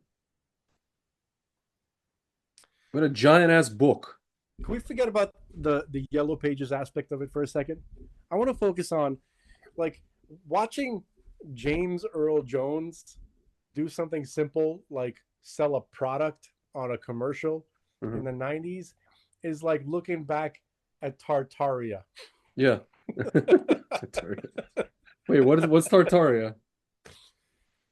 Like you have these, there's like flat Earth people. There's yeah. Tartarian Empire. Yeah. Like, they believe that every like major like building that we find that shows like this like unbelievable level of excellence and beauty was built. It comes from a ancient civilization. We could not have achieved such a thing. There's no way this was us.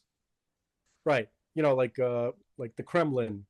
Yeah. Like that cathedral, right? And that in Moscow, or they show you footage of these like tremendously beautiful buildings that existed in American cities in the late 1800s and early 1900s, and they're gone now. Yeah. And they're like, well, why were they destroyed, and why are they so beautiful, and why can't we create stuff like that anymore, right? It's like the World's Fair. Remember we showed the World's Fair in St. Louis? Yeah. And they destroyed it. Is that it was all made of like, paper and concrete, and then that's why they got rid of it, because it was I mean, look, I could see why Tartaria believers feel the way that they do, because I feel that way about anything that comes from the 80s as compared to now, or even the early 90s, right? Like something drastically happened where you can't produce people who can perform that way, who can communicate that way, who can create a commercial that looks like that. Why does it feel so excellent?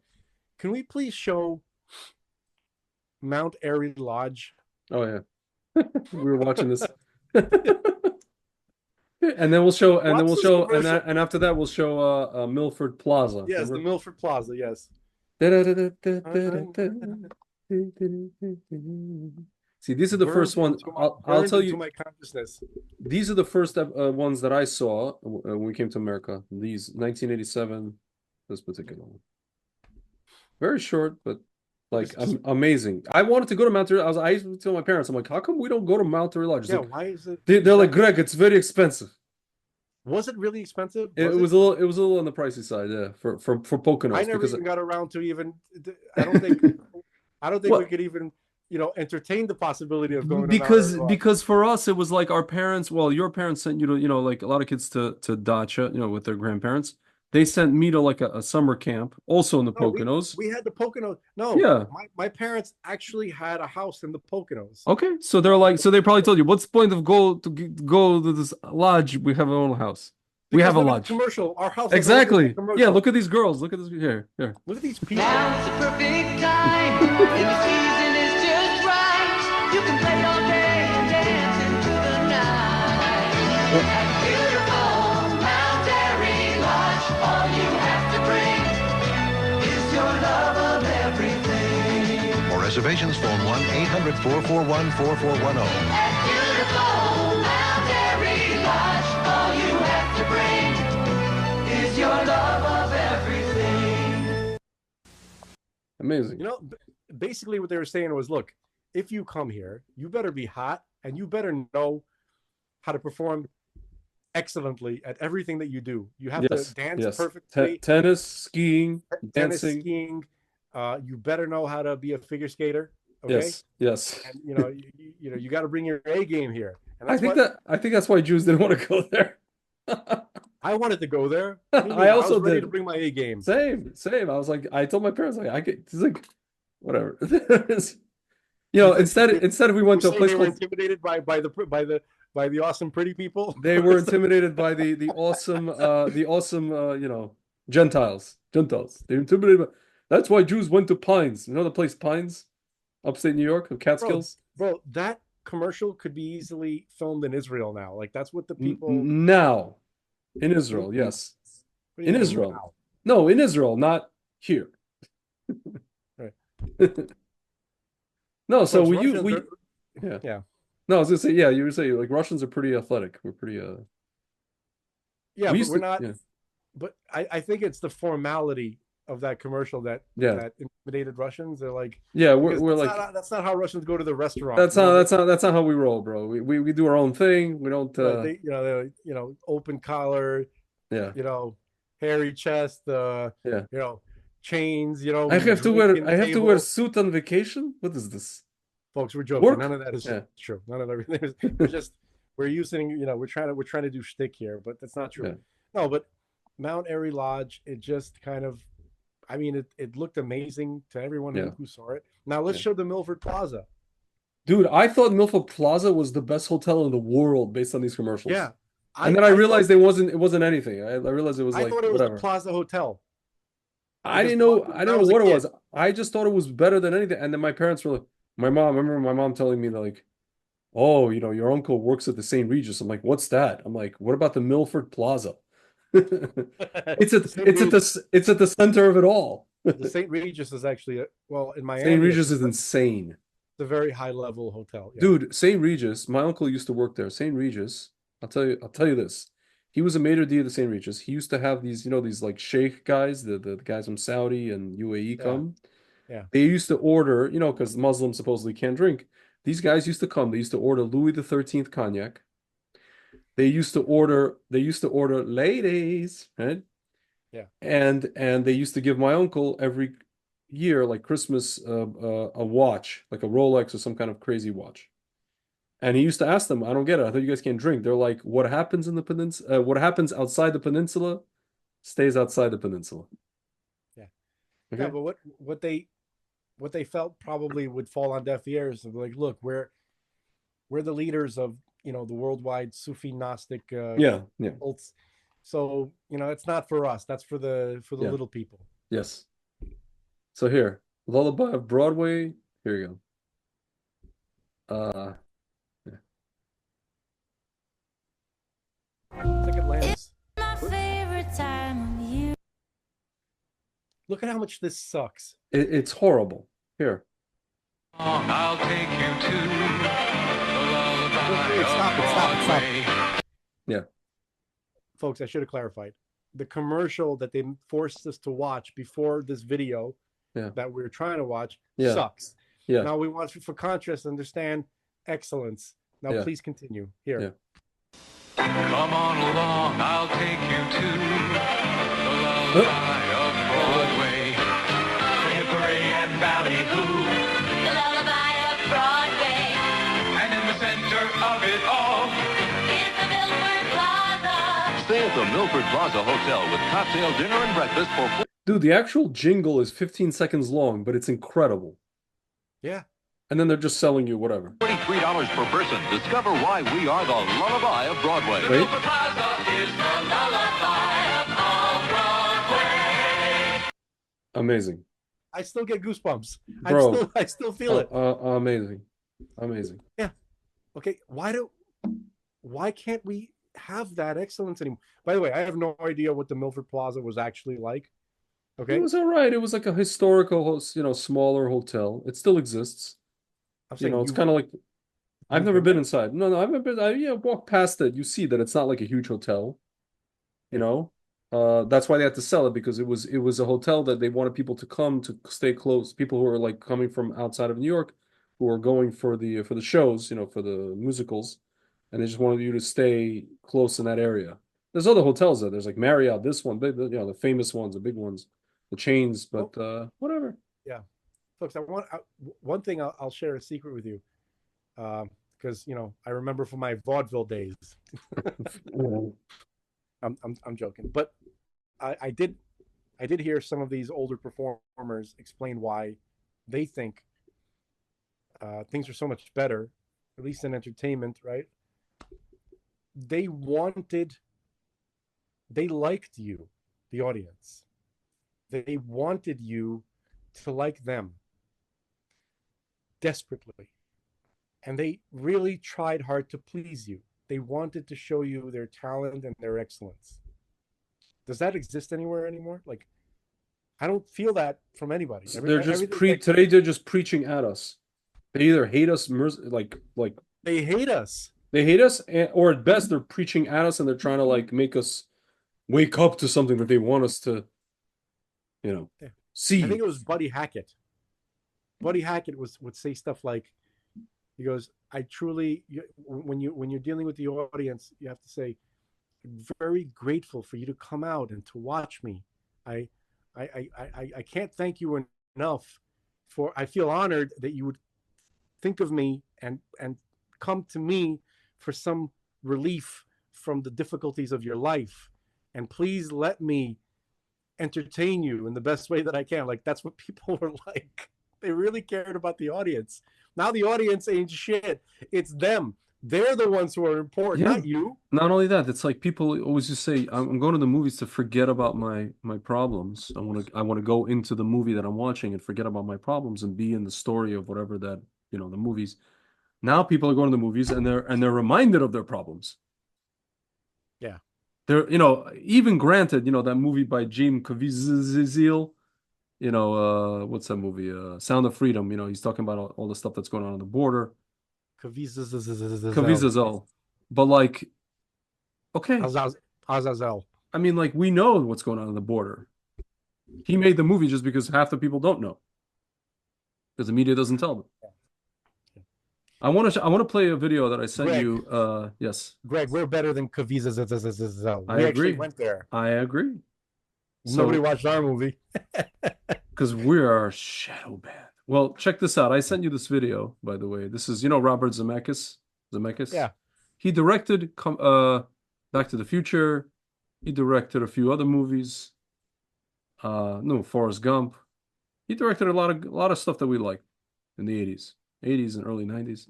Here he is talking to Bill Maher, as I like to call him. Bill Nacher. Naher. Bill Nacher. So Mar has a show on HBO where he's kind of like, sober. This is his podcast where he drinks and smokes on the podcast, smokes weed, and has people on. Wow. Edgy. Yeah, very edgy. Yeah.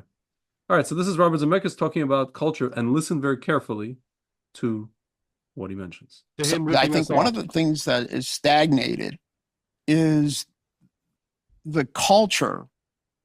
Something, I don't know if it's because of the internet or social media or the technology just being the most dominant thing.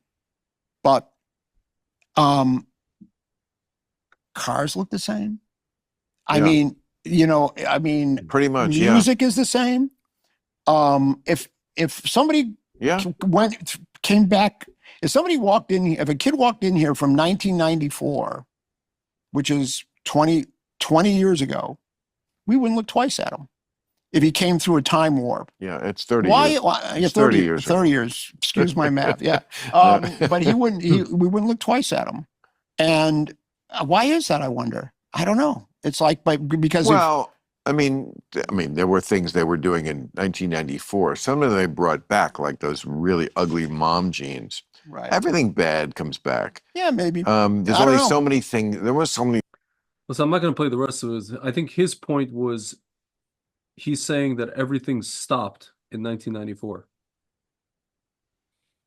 I don't know if that's what his point is, but that's, that's precisely what. And the question is, why the hell are they saying? They said 1984 like a few times. Yeah. By the way, That's crazy. the music is not the same. That's the only thing I would argue with him. The music is not the same, but I think it started being, like you said, since 2000. I would say it's been kind of the same quality. Like you said, you came back from Israel and they started playing this crap, and it's basically, it's deteriorated. It's not the same. It's worse. But now it sounds like Bach to me. I turn to you, like the flower reaches towards the sun, right? So, like the flower leaning towards it. What the fuck did she say? Whatever, left flower or something. Yeah. Sounds like Mozart. Like Fleur-de-Lis. Sounds like Chopin. Yeah. Right now, compared to what we're being given. Yeah. Pretty bad. Yeah. Yeah. It's like, again, he also feels, he goes like, it's like Tartaria. We're looking back at our ancient, at a race of supermen from ancient times, right? Yeah. And just something happened where we're literally, like I said, we've fallen into a time pit. Mm-hmm. Okay? Something has happened. The timeline has fallen into a time ass. Time ass. Okay? We've fallen into a time ass. Okay? Yeah. So, and so we need to get out of it. Something has happened. And it's funny how, it really is. It happens all the time, like you said. Like we put it out there, and then somehow it's like floating in the air. Like we bring it to Earth, right? We bring it, we draw it down from the heavens, and now it's kind of like it's amazing floating around, and then it gets into the heads of people. It's really amazing. Draw it down. Yeah. No, when I heard that, it actually made me happy. I was like, my God, why did they could have said any other year. This is Robert Zemeckis. He made movies. You folks, you want to know the movies this guy, he made movies all throughout the 80s. He made he made Back to the Future. He directed it. He directed tell you what he directed. He directed this movie, I Want to Hold Your Hand. I don't know who was in this movie. This is like his first movie in 1979. That must have been after. Wait, when was that? 1978. I'm sorry, 1978. And then a movie called, who the heck was in 1941? Some comedy movie with it was directed by Spielberg, but Zemeckis wrote the screenplay. It was Dan Aykroyd, Ned Beatty, John Belushi. John Belushi, I remember John Belushi from that. Yeah. Yeah, it was like a fun one of these funny. And then he directed a movie called Used Cars. I never heard of this. Used Cars with Kurt Russell. Interesting. He was in this movie. And then he directed Back to the Future. He directed a movie before that called Romancing the Stone with Michael Douglas and Kathleen Turner. And then which actually he made a lot of money with that movie. That was a big movie. Even I remember that movie. It was, yeah. And then he directed Back to the Future, and then he got Who Framed Roger Rabbit, and then Back to the Future 2, 3, Death Becomes Her, Forrest Gump. Man, Who Framed Roger Rabbit was a shattering of the vessels. Yeah. Movie. That's one of those movies that, like, it was not a lot of people talk about it like Yeah. anymore, Yeah. but it's like, wow, it was really Yeah. something. It was really something else, something Yeah. special, but Yeah. also horrifying beyond imagination Correct. and like traumatic. Yeah. You know, like there's the like I'm not gonna get into it, but the scene where he boils the little shoe cartoon Oh, I don't remember. I don't remember in that. that like I have to hot watch the movie again. I forgot all the parts of the it movie. was literally like, you know, it was like the Yeah. cruelest thing ever depicted on. Yeah. Like it was that and killing Piggy in Lord of the Flies. Yeah. I don't know. I can't think of two crueler Yeah. things ever shown on camera. Like Yeah. it's crazy. I can't even. Yeah. But anyway, I remember that because I saw that in Stroudsburg, Pennsylvania, Mm. when my parents still had a house in the Poconos. Me and my Mm. brother, my dad went, and it was like a real American town, you know, with a real American theater. Yeah. Can you look that up, by the way? Stroudsburg, Pennsylvania. Movie theater? They probably like knocked it down. I mean, it and- was in the mall. No, it was No? a standalone movie theater. Oh, It was like on the Stroudsburg. street. There's Cinemark Stroud and Stroud Mall and XD. This thing, no.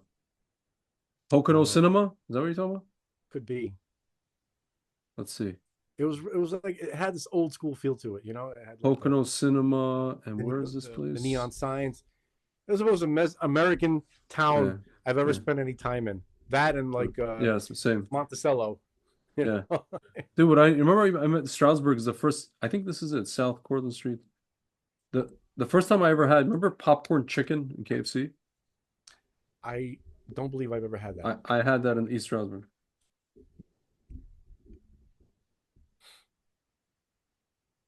Yeah, no, that was Here. magical. Like that, folks. Movies used to like going to the movies used to be like a magical experience. This place here, I'm gonna show you. The first movie I ever went to was E.T. Yeah. I remember I was 3. I remember it. Is this the place? Rafi is almost the same age Hmm. that I was when I went to see E.T. and I still remember it. Crazy. This is the place you're talking about? Yeah, man. Tiny. I can't believe I'm Yeah. looking at it. Can you blow it up? I can not. But I can do Wow, this. wow, wow. Wow. Yeah. I used to go. Remember Kent Triplex in Brooklyn on Avenue H in On Coney Avenue Island? H? Yeah, yeah, of course. I used to go to that one, dude. That was my home. That's where I saw Jurassic Park. That's where I saw a lot of stuff. I used to sneak in, you know, to the Max other used to movies. live there. Dr. Max Vakulenko used to Yeah. live right around the corner from that. Folks, theater. this is the theater that at least I, maybe Frank a little bit also, saw formed our, you know, this theater on Coney Island and Avenue H, Kent. They had triplex, so three different rooms in it. I saw Jurassic Park there. I saw Turtles there, the first Teenage Mutant Ninja Turtles movie. Jurassic Park. I didn't go there that often because I live much closer to Kings Highway. Yeah. I lived like, you know, I was on Avenue U, so that's I went to Kings Highway, and then I went to UA, which is the big fancy one. You know, that you know was what I saw in modern. UA, and you know what I saw in UA the first time when I was a kid. My parents took me, and like their friends and their kids. We saw. Remember What About Bob, with Bill Murray. That's the first movie I saw in UA. That movie gives me a lot of anxiety. I was like, I used to. I don't know. I enjoyed that movie as a kid. I was just like, and my dad's just like, we walk out of the theater. He's like, Grisha, what about Bob? He just no one's ever made me more anxious. He wouldn't stop bothering me. Than Bill Murray and What About Bob? Yeah. It just pops up out of nowhere. Yeah. Folks, I'm gonna show the folks at home what we're talking about. Basically, it's what's his face? The father is Richard Dreyfuss. And this guy basically just like joins them on like a on a vacation. It's such a big day for the whole family. Here's the one who made it happen. Dr. Leo Marvel. Dr. Leo Marvel. Get out. No, we won't get out. We won't. You deserve it. I mean, get out! Get out! Is it something I said? You've ruined my life! You've ruined my career! You've ruined my book! You've turned a perfectly peaceful house into an insane asylum! Get out! Daddy! My God, Leo, what's gotten into you? It was a disaster, Faye! No, it wasn't. You were wonderful, You sweetie. were fine, Dad. Yeah. Why'd you need to kick Bob out of the house? You think he's gone? He's not gone! That's the whole point! He's never gone! Is this some radical new therapy? You see? Dude, I was like 10 years old when I saw this movie. I was pissed my pants. Bro, I had a completely different reaction. Like, this is like Bill Murray's most horrifying role. Like, this is where he scared me. This is like, you know what I mean? Like, like what's his name? Ace Ventura. Yeah. Why can't I remember that actor's name right now? Oh, Jim yeah, Carrey. yeah. No, like, when Jim Carrey played, he took on some scary roles. Yeah. Like the cable guy. Like, this is like. Yeah. Can I show you another scene? This is here. But it's brilliant. You gotta admit, it's brilliant the way he played. You know? Yeah. It's just, it was like what typified for me Murray. I never saw him before. Thanks again. I was like, this guy's amazing. No, I'm. It's a shame that you saw this Murray. Right over there. Oh my God. Oh God. Oh, that's his patient. It's his patient. Leo, do you know that man? Get in the car. Come on, hurry. Hurry. Dr. Marvin! Oh, I really appreciate this. Everyone in the car, come on. Oh my God. Dr. Marvin. Is this a bad time? Oh, the fam. The fam.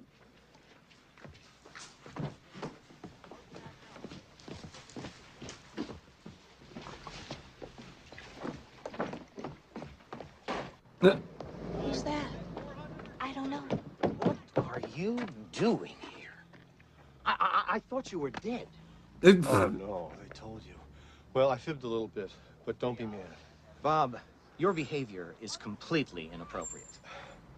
You're angry. No, I don't get angry. Well, you're upset. I don't get upset. Well, then let's have a little talk. Bob, I do not see patients on vacation, ever. How many ways can I make that clear? Now, what I'd like you to do is to get on this bus and go back to New York. I can't. I'm totally paralyzed. I'm all locked up. You got yourself here. Barely. Well, getting back will be therapeutic. But can't we just have a little talk? Bob, you are testing my patience. Come on, I've come so far. Bob. I'm baby stepping. Bob. I'm doing the work. I'm baby stepping. I'm not a slacker. Listen to me. Check it out. Look at I'm in really bad shape. Come on, please, Bob. please. Bob. Bro, to give me. me, give me, give me. I need. Bob. Okay, stop. I can't take it. Bro, to me, there's only a nickel's worth of difference between this and Robert De Niro and Cape Fear.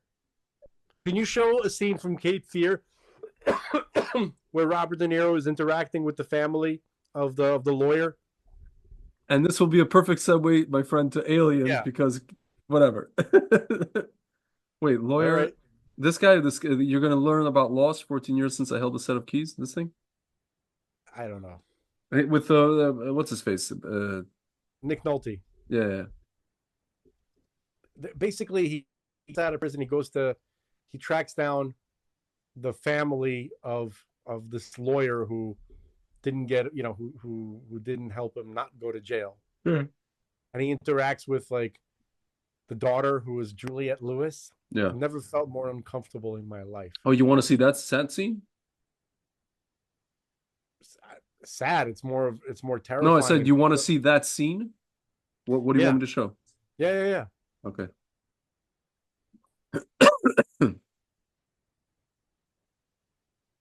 Well, there's one where he's like seduces her, kind of messed up. I don't know. I don't know if you can call it seduction. It's just what about she sets him on fire? There's one. Not that one. No. Like, how about like I don't know. Just type in like Cape Cape Fear Fear, best scene. Juliet Lewis, or something like that. Yeah, Uh,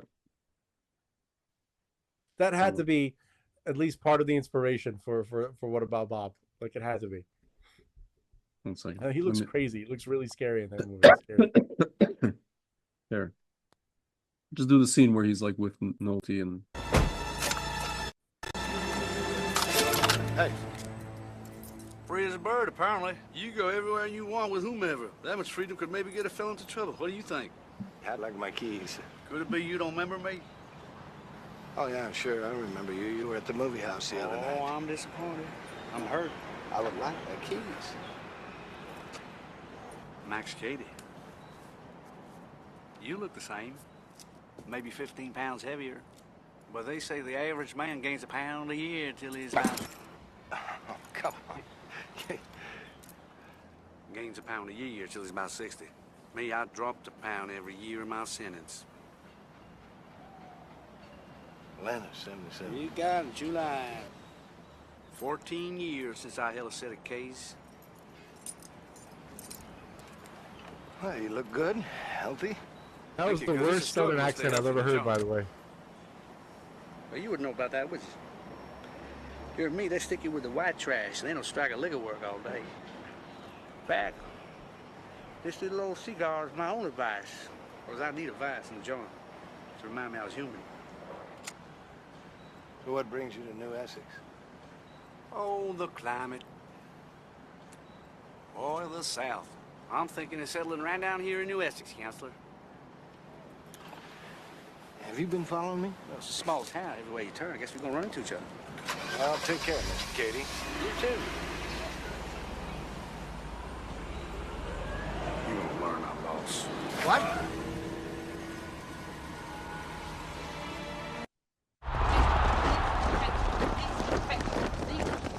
All right, that wasn't exactly what I had in mind, but it was something like that. There's something about these two roles, these two characters. Yeah. That Yeah. I think partly, like, What About Bob? It's not exactly clear whether he was there to show that psychiatrist played by Richard Dreyfuss, how much bullshit his whole psychiatric method was, in treating people. Right, baby steps in. I never get mad and all this kind. Like he came there to expose him, and to punish him in some ways. Maybe it didn't seem necessarily deliberate, but that was the result. Like it made him. I don't know. There's something there. These two movies, to me, they've always had like some connection. I don't know. Maybe I'm crazy. Okay. Mm-hmm. But he freaked me out. There's a reason why Bill Murray freaked me out in that one movie. Okay. And that's not peak Bill Murray. Peak Bill Murray is obviously Venkman from Ghostbusters. You want to laugh, Frank? Yeah. There's a guy on Reddit. He wrote, "What About Bob is the nice version of Cape Fear." Ah, see, I'm not alone. Unstable. Listen to this. Unstable individuals who will not be ignored infiltrate a family and forge questionable relationships with underage daughters to get to dad, and they both happen at a lake. I can't stop laughing at the mental image I have of Max Candy doing the baby steps thing. It was really scary, but at the same time, it's like he's so crazy that he doesn't feel pain, that kind of thing. There was this one scene where he was like, where Nick Nolte paid a couple of guys to beat the hell out of him, and they're like beating him with sticks. But then at some point, it didn't work, and he just got up and just beat the. Can you find that scene?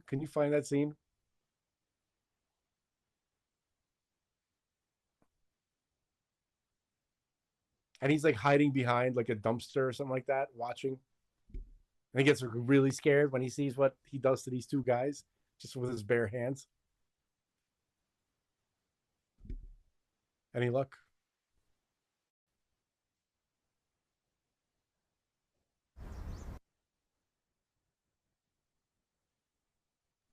One second, stupid commercial. It's actually, I think I understand why you thought it would be a good segue. Yeah, Cape Fear River. Cape Fear River. River. The Cape Fear River. Yeah. Mm-hmm.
Counselor! Is that you? Counselor! Come out, wherever you are.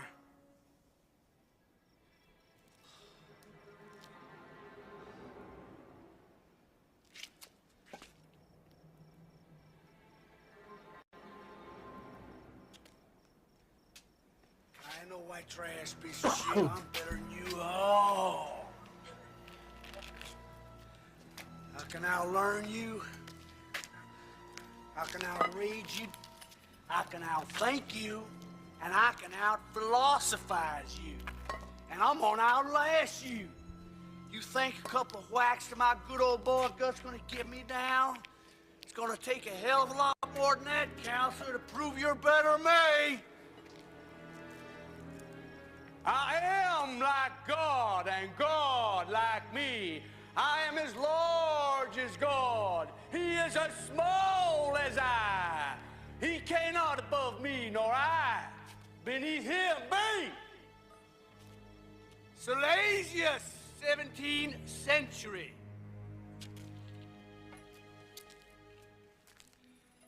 Counselor? Counselor?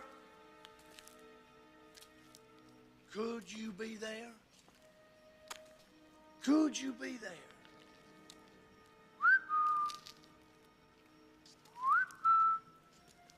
Counselor?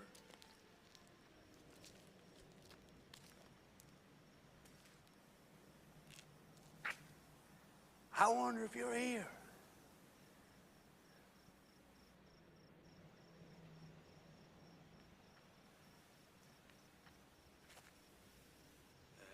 Fuck it. You're here. What's the fuck's the difference? Fuck it.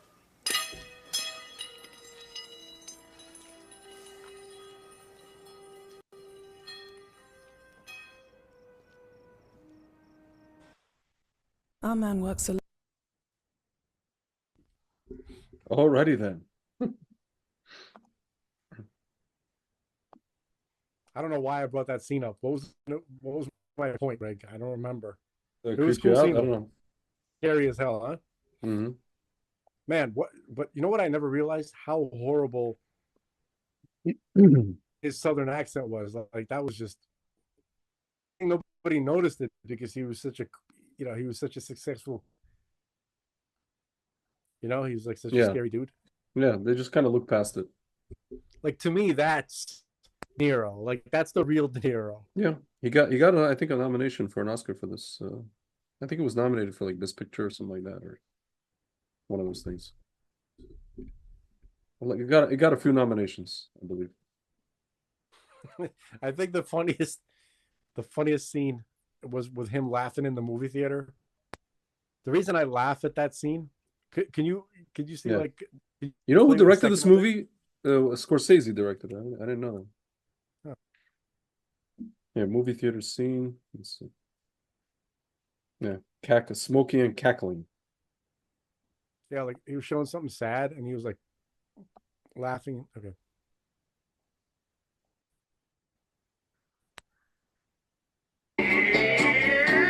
Daddy!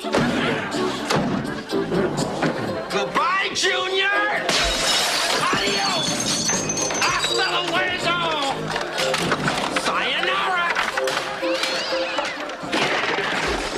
Yes, that's very creative, Junior.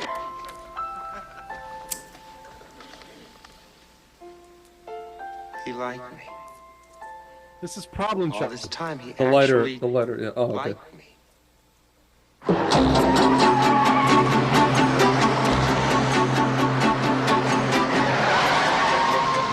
You can't go in. Your father's making a television appearance for his campaign. Dad, I got the touch.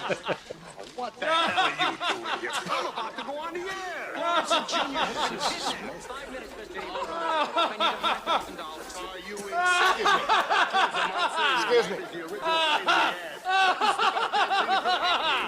Dad, are you going to lend me the money or not? No, I'm not gonna let you. You work for me, remember? I know what you did. You're a damn terrorist. All right, just get the hell out. All right. I got a All right. goddamn campaign. I had completely completely lost on me that what they were watching, what he was watching, was Problem Child. Yeah. Remember that movie, Problem Yeah, Child? yeah, of course. That was another one. Yeah. So wow, that's really Yeah. bizarre. What a Yeah. twist. Yeah. But no, but With Ritter. my least favorite comedian, who I don't like at all, Nick DiPaolo, right? He was talking about how his father was watching the Princess Di funeral, and he heard him from the other room, and he was he was laughing like Robert De Niro in the Yeah. movie theater. He's like, Oh, yeah. Can you? I know it might be a long shot, but can you try to find that scene where Nick DiPaolo, Princess Di's funeral?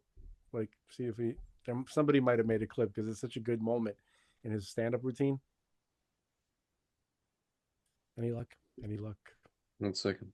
Let's see.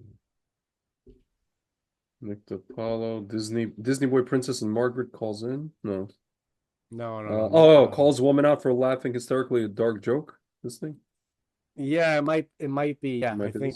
Let's see. He's like, that's hot to me.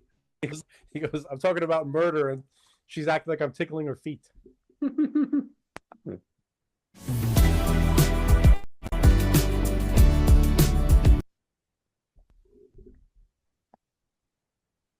Meet guys on the internet. They're on Match.com. Oh, look at this guy. He likes hiking. Yeah, translation, he's going to rape and kill you in the woods.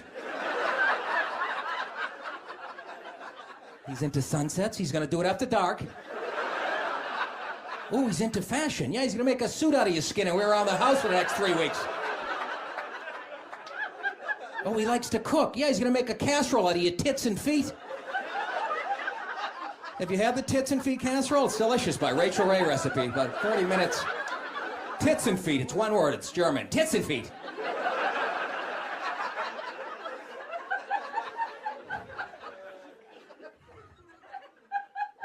Thank you, lady. Don't hold it in. There's some...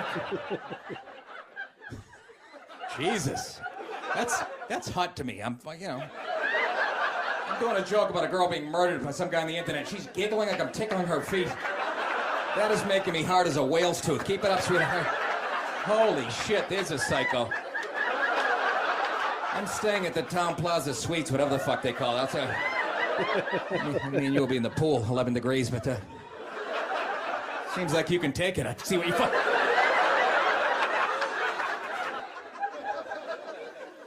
This lady hasn't smiled. Thanks for bringing her to the show, fella. No, the girl next to you. You know, Barbara hasn't taken a good shit in 2 weeks. Let's take her to the comedy club and let her stare at the headline and try to ruin his night. You look like my grandmother in that picture. I eat girls. Ah, man, it wasn't there. No, I'm sure he was going to say it next. He goes, I like that. I like that kind of like, my family has that kind of dark sense of humor. He goes, I remember I was at my parents' house one time, and and I heard my dad cackling like Robert De Niro from Cape Fear in the movie theater. Right? Yeah. He goes, he did an impression of him. Oh, damn it, man, that was such a good moment. When he was doing the laugh. Yeah. I think that was come next, like right after that. Yeah. It's entirely possible. It's entirely possible. So speaking of Cape Fear, my friend. Hold on, you did the search where you said like Princess Di's funeral? Yeah. This is what came up. Oh man.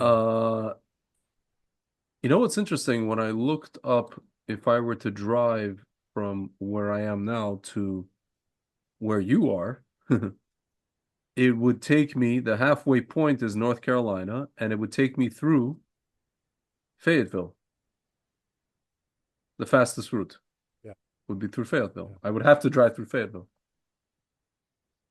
Isn't it fascinating, Mr. Frank? Yeah, why don't you explain to the folks at home why that's fascinating? It's fascinating because that is where the gentleman by the name of Chris Bledsoe lives. And he sees a lot of he sees UFOs, he sees the orbs. Actually, here's a post. Oh, here we go. 3 days ago, Chris Bledsoe was present at the UAP hearing, and here he is with our friend Burchette. You can see. Okay, now we're So cooking. now we're cooking with gas. You know what I'm saying?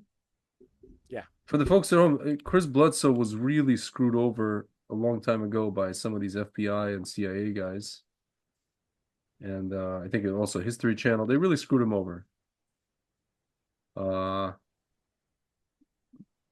Here he is. There's like a whole little clip from it's called "Could Aliens Be Angels?" It's a From whole, it's a whole. Burchette saying that, right? No. Bledsoe was on a podcast with this girl Meredith for real, curious introvert, and he appeared on this podcast. What else? 7th annual Bigfoot conference, November 9th. They just had a Bigfoot conference a week ago. It's funny. By the way, there's going to be another UFO conference tomorrow. You mean like a hearing? A hearing. Well, let's see. UAP hearing. And who's going to be present at this? Head of Pentagon's UAP office to testify. See, Yeah. it's going to be a whole bag of nothing again, which is what the previous hearing was. We'll see. Here, you got this guy. The hell's his name? A new AARO related technology that could be discussed in Tuesday's hearing is a prototype system called Gremlin that the Defense Department is deploying. The Georgia Tech Research Institute developing the Gremlin sensor architecture, according to the report that was publicly released last week. The technology has several sensing modalities to detect, track, characterize, and identify UAP in areas of interest. Blah, blah, blah. The question, here you go. This guy's name is Koslowski. John Koslowski, AARO leader. He's the new one. Mm-hmm. Oh, this is like a defense website. Let's see. No, this is the previous hearing. The previous hearing was when Arrow was run by this douchebag. I forgot his name. Yeah, Nobody liked yeah. him. He was lying. Yeah. So let's see if this guy's any different. Well, let's see. Dr. John Koslowski, director of AARO Media Roundtable on the FY24 Consolidated Annual Report on UAP. This is November 14th. So I think he was there at this previous thing. But Pentagon UFO Office testifies to U.S. Senate on Tuesday. Here you go. This is space.com website. Watch it live here. U.S. Senate Subcommittee will hear from Pentagon's UFO Office tomorrow. Koslowski of All Domain Anomaly Resolution Office, starting at 4:30 p.m., November 19th. Closed door session, I guess the skiff off limits to the public will be held prior to the open, beginning at 3:15. Oh, so they're having a 3:15 and then for like an hour, and then they're going into the public one. And then they're doing here. Department of Defense created AARO in July 2022 in order to serve as a focal point for all UAP and UAP related activities and may represent the department for such activities. So basically, they created like this front. And who is this guy? Let's see. What's his background? Come on. You know what we should do? We should play some clips from the hearing, from the big one that they just had with Lou Elizondo and that Navy admiral. Yeah. Well, I'll play the one where the journalist Schellenberger. Yeah. Well, here, John Koslowski, sir. Okay. He had technical and leadership positions within the Research Directorate of National Security Agency. He led the advanced mission-oriented research in the fields of networking computing and served as subject matter expert in the area of free space optics, advising various DoD agencies. In addition to this optics research and crypto mathematics, Koslowski invented an advanced language agnostic search engine and served at the DoD Special Communications Enterprise Office. Received a bachelor's in mathematics and physics from Cal State, San Bernardino, and PhD in electrical engineering from Johns Hopkins. He was focusing on invention of novel devices that leverage principles from quantum optics to receive very weak phase encoded signals. Oh my God. He worked with scientists from the National Institute of Standards and Technology to demonstrate abilities of his designs to achieve record sensitivities. He's also graduated from NSA's cryptanalysis development program.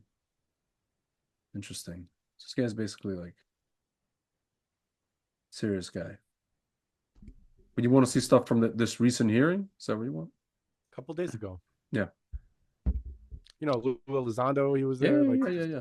There was one thing I remember I said that was interesting to me that he said, Elizondo. There was one moment that was pretty interesting when he spoke about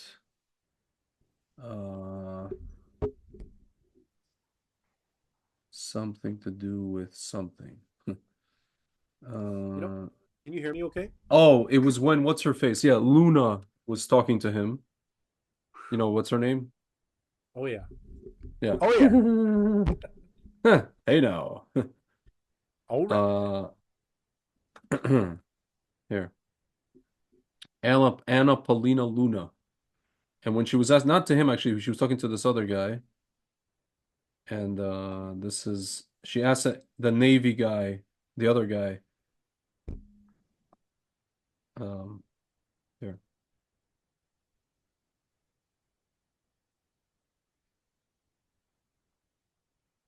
One second.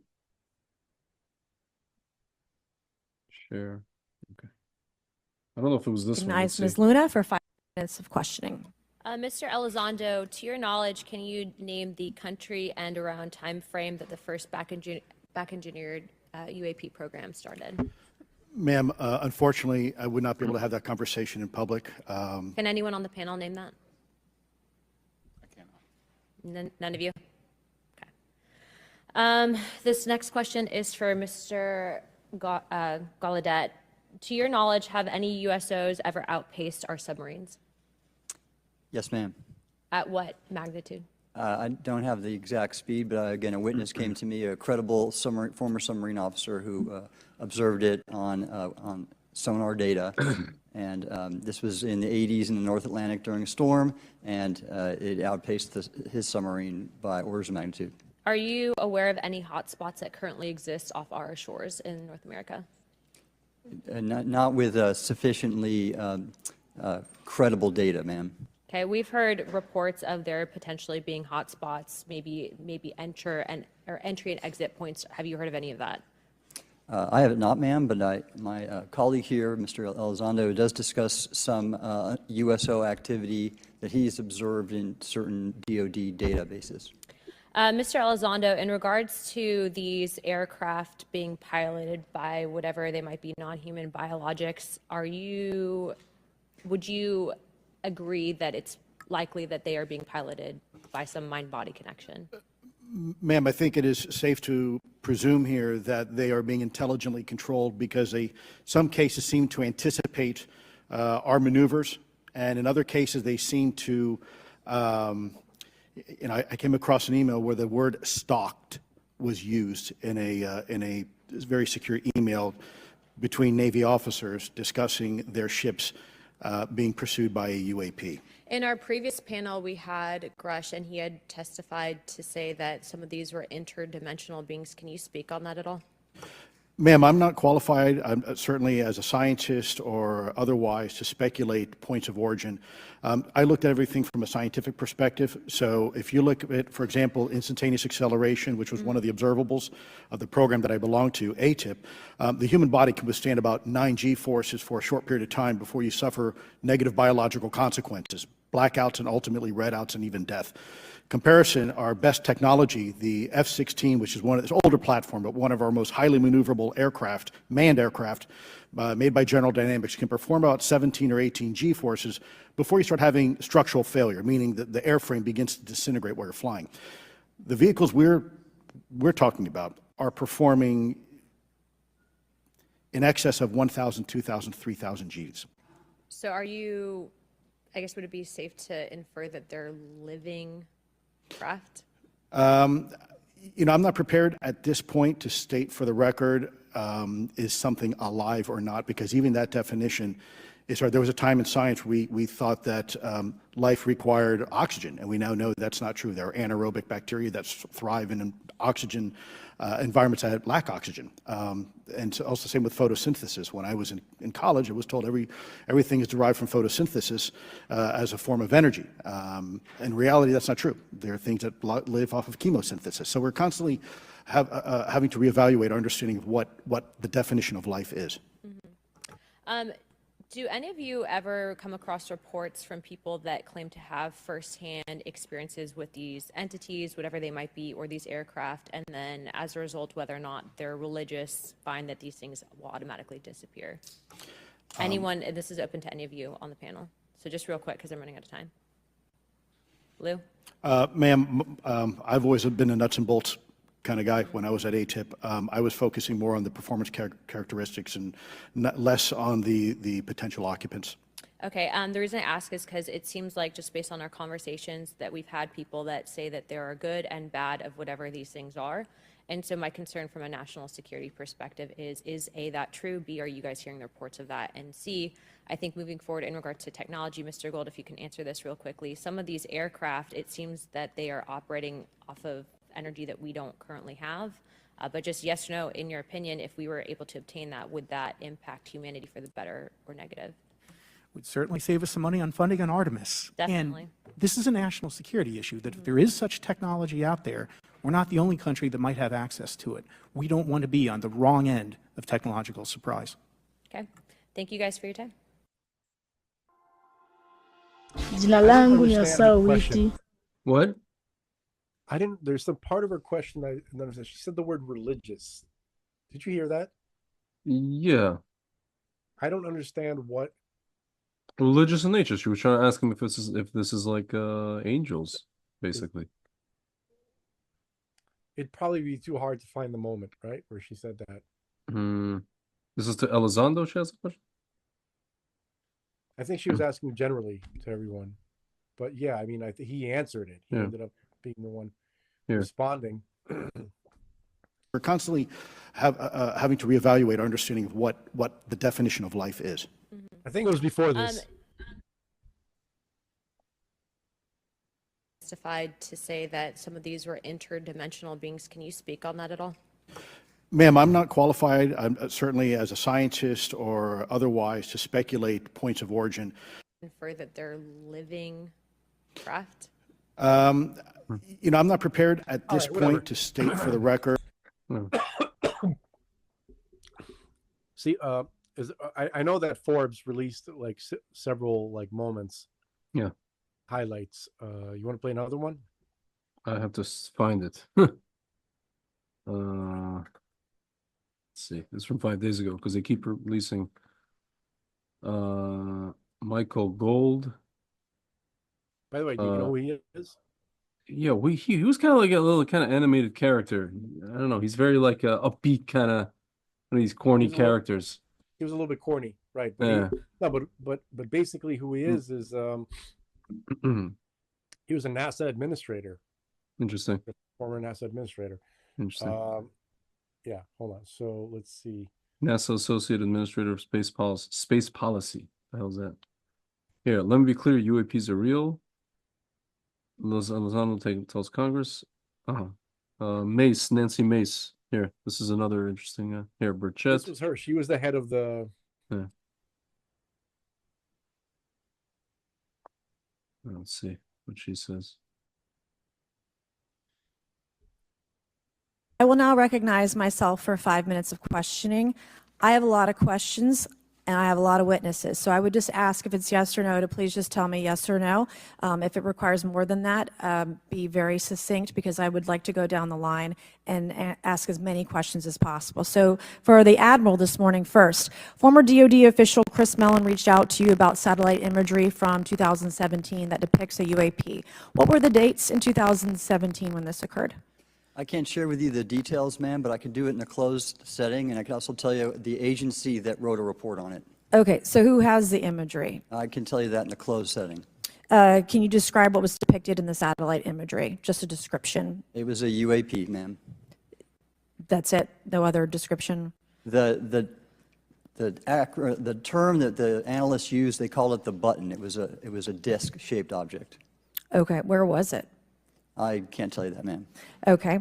All right. Okay, Mr. Elizondo, you state in your testimony that, quote, advanced technologies not by our government or any other government are monitoring sensitive military installations around the globe, end quote. If these technologies are not made by any government, who's making them? Private companies, or are you implying they are crafted by a non-human intelligence? Well, ma'am, that's precisely why we're here. The problem is that, temporally speaking, over decades, not just the last 10 years, to put this in perspective, Are these private companies you're implying, or is this non-human intelligence? It may be both. Okay. When it comes to Blue Force Technologies, I would not be able to discuss that, Okay. ma'am, Are you read into secret UAP crash retrieval programs? We would have to have a conversation in a closed session, ma'am. I signed documentation 3 years ago that restricts my ability to discuss specifically crash retrievals. I submitted for my book through the DOPSR process, which took a year for it to be reviewed. And what is in the book is what I was told I'm allowed to talk about. Has the government conducted secret UAP crash retrieval programs, yes or no? Yes. Okay. Were they designed to identify and reverse engineer alien craft, yes or no? Yes. Does the U.S. government have any reverse, okay, we already answered that question about retrieval programs. Do any U.S. contractors have the same? I would prefer to address that in a closed session, ma'am. Okay. In your book, you mentioned government employees who've been injured by UAPs, placed on leave, and receiving government compensation for their injuries. Is that correct? That is correct. How can the government deny we have recovered craft if they're paying people because they've been injured by recovered craft? Ma'am, that's a great question. That's why I think we're here again, because I've seen the documentation by the U.S. government for several of these individuals who have sustained injuries as a result of a UAP incident. It's a crazy idea, right? The hypocrisy and the logic. Okay, Mr. Schellenberger, I'm going to say it again to be very clear. Immaculate Constellation. What's its mission and how are they funded? Its mission is to, as I stated, its mission is to, it's an unacknowledged special access program. Its mission is to document UAPs. Okay, and do you, for your story and your report, do you have more than one credible source? I do. Sourcing, okay. I do. And then why do you believe your sources to be credible? How do you judge the veracity of the documentation you've been provided about this program? I checked the sources, and they are who they say they are. They are current or former government officials. I wanted to also add that I did not specify that they were Defense Department employees. I didn't specify the agency nor the gender. Would they have included non-government employees, people that aren't employed by the government? These are, I'm comfortable saying that these are government or previously government employees. Any of them currently employed by a private contractor or private contractors? I'd rather not say. Okay. What's the key takeaway, just a few seconds, about the Immaculate Constellation document you provided us today? I think that what the American people need to know is that the U.S. military and intelligence community are sitting on a huge amount of visual and other information, still photos, video photos, other sensor information, and they have for a very long time. And it's not those fuzzy photos and videos that we've been given. There's very clear high images, res, high resolution. How many visuals, graphics, videos, photos? I mean, I've been told hundreds, maybe thousands. I mean, I also wanted to say, because there was some conversation around concern around the revealing of these materials, revealing the source collections, but some of these are shot from helicopters using normal videos of oceans. I just think that's absurd that somehow you're going to be revealing some secret U.S. technology by revealing that you've photographed orbs off the coast of Kuwait. Okay, thank you. I have 8 seconds. Mr. Gold, did the NASA independent study team get briefed on what you call OSAP? Very quickly. I flagged the Advanced Aerospace Weapons System Application Program to our chair and our DFO. We did not get briefed, but I believe it is definitely worth looking into. That was probably the largest UAP review effort ever, and I think produced a lot of interest data, including revealing Nimitz. I don't know if my fellow witness Lou might want to, he did yeoman's work on it, might want to comment. Okay. All right. This is literally one of the most frustrating things I've ever seen in my life. No, but they're talking about all this stuff. They're talking about that we have all this, kind of non-fuzzy stuff. Yeah. Okay. Where is it? Can we see it? We pay our taxes. Well, that's what they're all complaining about, even the witnesses. They can complain all they want. I mean, like, as we say Okay, in we Russian, haven't had хотеть не any. вредно, Okay, all right. So we haven't had, so there's no, but they're the ones telling you that they Yeah. really got this stuff. I get so it. you should demand to Yeah. see it. Well, That's what they're saying. but nobody's looking at these hearings. How many people actually watch these damn hearings? No, no, I think- 117,000 views on this YouTube thing. Okay, that's on this one video. Yeah. But they had the hearing itself was streamed on many different channels. I know it was. I think probably millions of people have seen this hearing. Yeah. Plus, it's the second hearing, right? There was the first one with Grush, with Grush, Yeah. right? That one was even more amazing. Yeah. But what we're seeing here, right? Look, here's the value of it. Okay, the value of it is that it's a later stage in the preparation of of preparing people to see those videos. Yeah. That's how I think this is going to go down.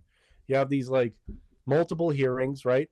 Where what's the point of the hearing? The hearing is like this. You're sitting in front of a panel of well respected, as far as Congress can be respected, right? Mhm. Well respected, well known congressmen, right? As official as it gets, right? Who are and you have these these Pentagon officials Mhm. like Lou Elizondo, right? And you have probably the only like trusted journalist right in our day. Talking about Schellenberg, right? Schellenberg, yeah. He's not a UAP journalist. Yeah. He's written about many things, and Yeah. I think he was very helpful to Trump's election because he revealed a lot of information, and people trust him as a journalist. And Mhm. I'm shocked that he's involved in the UAP issue. I'm literally shocked about that. Yeah. Okay, so he was there, and then you had a Navy Admiral Gallaudet. He was the one, he's like that thin guy who was answering most of Luna's questions. Yeah. By the way, Luna, beautiful lady and all, Mhm. but she sounds like, this goes back to our original discussion, of the 80s excellence and James Earl Jones. Yeah. Even she, who, she's cool, but she sounds like you would never hear a congresswoman of her Yeah. age. She sounds like a teenage girl. She speaks like a teenage girl. A teenage like cheerleader. Right. That's not like a woman her age. Let's say her in the 80s, right? Yeah. A woman just as beautiful at the same age would never sound like that. She Yeah. would sound professional. She would sound like, she Yeah. would sound like an adult. Yeah. Yeah. But that's beside the point. The point is that she's hot. That's the point. Yes. No, the point is that, just kidding. The point is that she is, she's speaking to a Navy admiral. Well, he's retired, right? He's also a scientist. Mhm. He's he's like a meteorologist. Mhm. He's studying like ocean. Yeah. He's an oceanographer and a meteorologist and all this kind of stuff. And he's a Navy admiral. Yeah. And you have a Navy admiral sitting there telling you, he goes, this is what, and a retired guy. Yeah, he looks like he's in his early 60s. Yeah. Okay. And he's telling you that, there were UFOs in the water Mhm. that traveled several orders of magnitude faster than submarines. Yeah. You know what an order of magnitude is? For the home. Yeah. You have the ones column, then the tens column, then the Mhm. hundreds, and then the thousands, right? Mhm. So several orders of magnitude would be like if you start in the ones column, Yeah. right? So tens, hundreds, Yeah. thousands. Yeah. Okay. Which means that submarine is traveling at, I don't know, let's say 35 miles a day, which it's a little bit, let's say it's traveling at 35 miles an hour. Then you have these things traveling hundreds of miles an hour under the water. And Yeah. they're not causing massive booms because anything that travels that fast under the water is displacing a lot of water really fast and a lot of energy. Yeah. You can't travel that fast underwater. That's not possible. Yeah. Because of the Okay. drag. Right. And he was also saying, it didn't say in that they didn't include it in that clip, but if you watch the whole hearing, he was saying that things that traveled faster than torpedoes, Yeah. that were traveling at them and then stop suddenly. Yeah. Because torpedoes don't stop suddenly. Yeah. Okay. Can you look it up? How fast does a torpedo travel? And these things were traveling orders of magnitude faster than torpedoes underwater. And they were bigger than the submarines. Torpedo travels 200 knots, 370 kilometers an hour. How many miles is that? 370 miles. Kilometers to miles, I'll tell you. It's like around, I want to say 230 miles an hour. Under the water, folks, okay? And Yeah. and these things were traveling much, much faster than torpedoes, and they stopped suddenly. Yeah. And they were gigantic things bigger than the sun. Can you show, please, a modern submarine, the size of a modern submarine? The folks need to appreciate this. Mm-hmm. And this is what these people are telling you. These are Navy admirals, Pentagon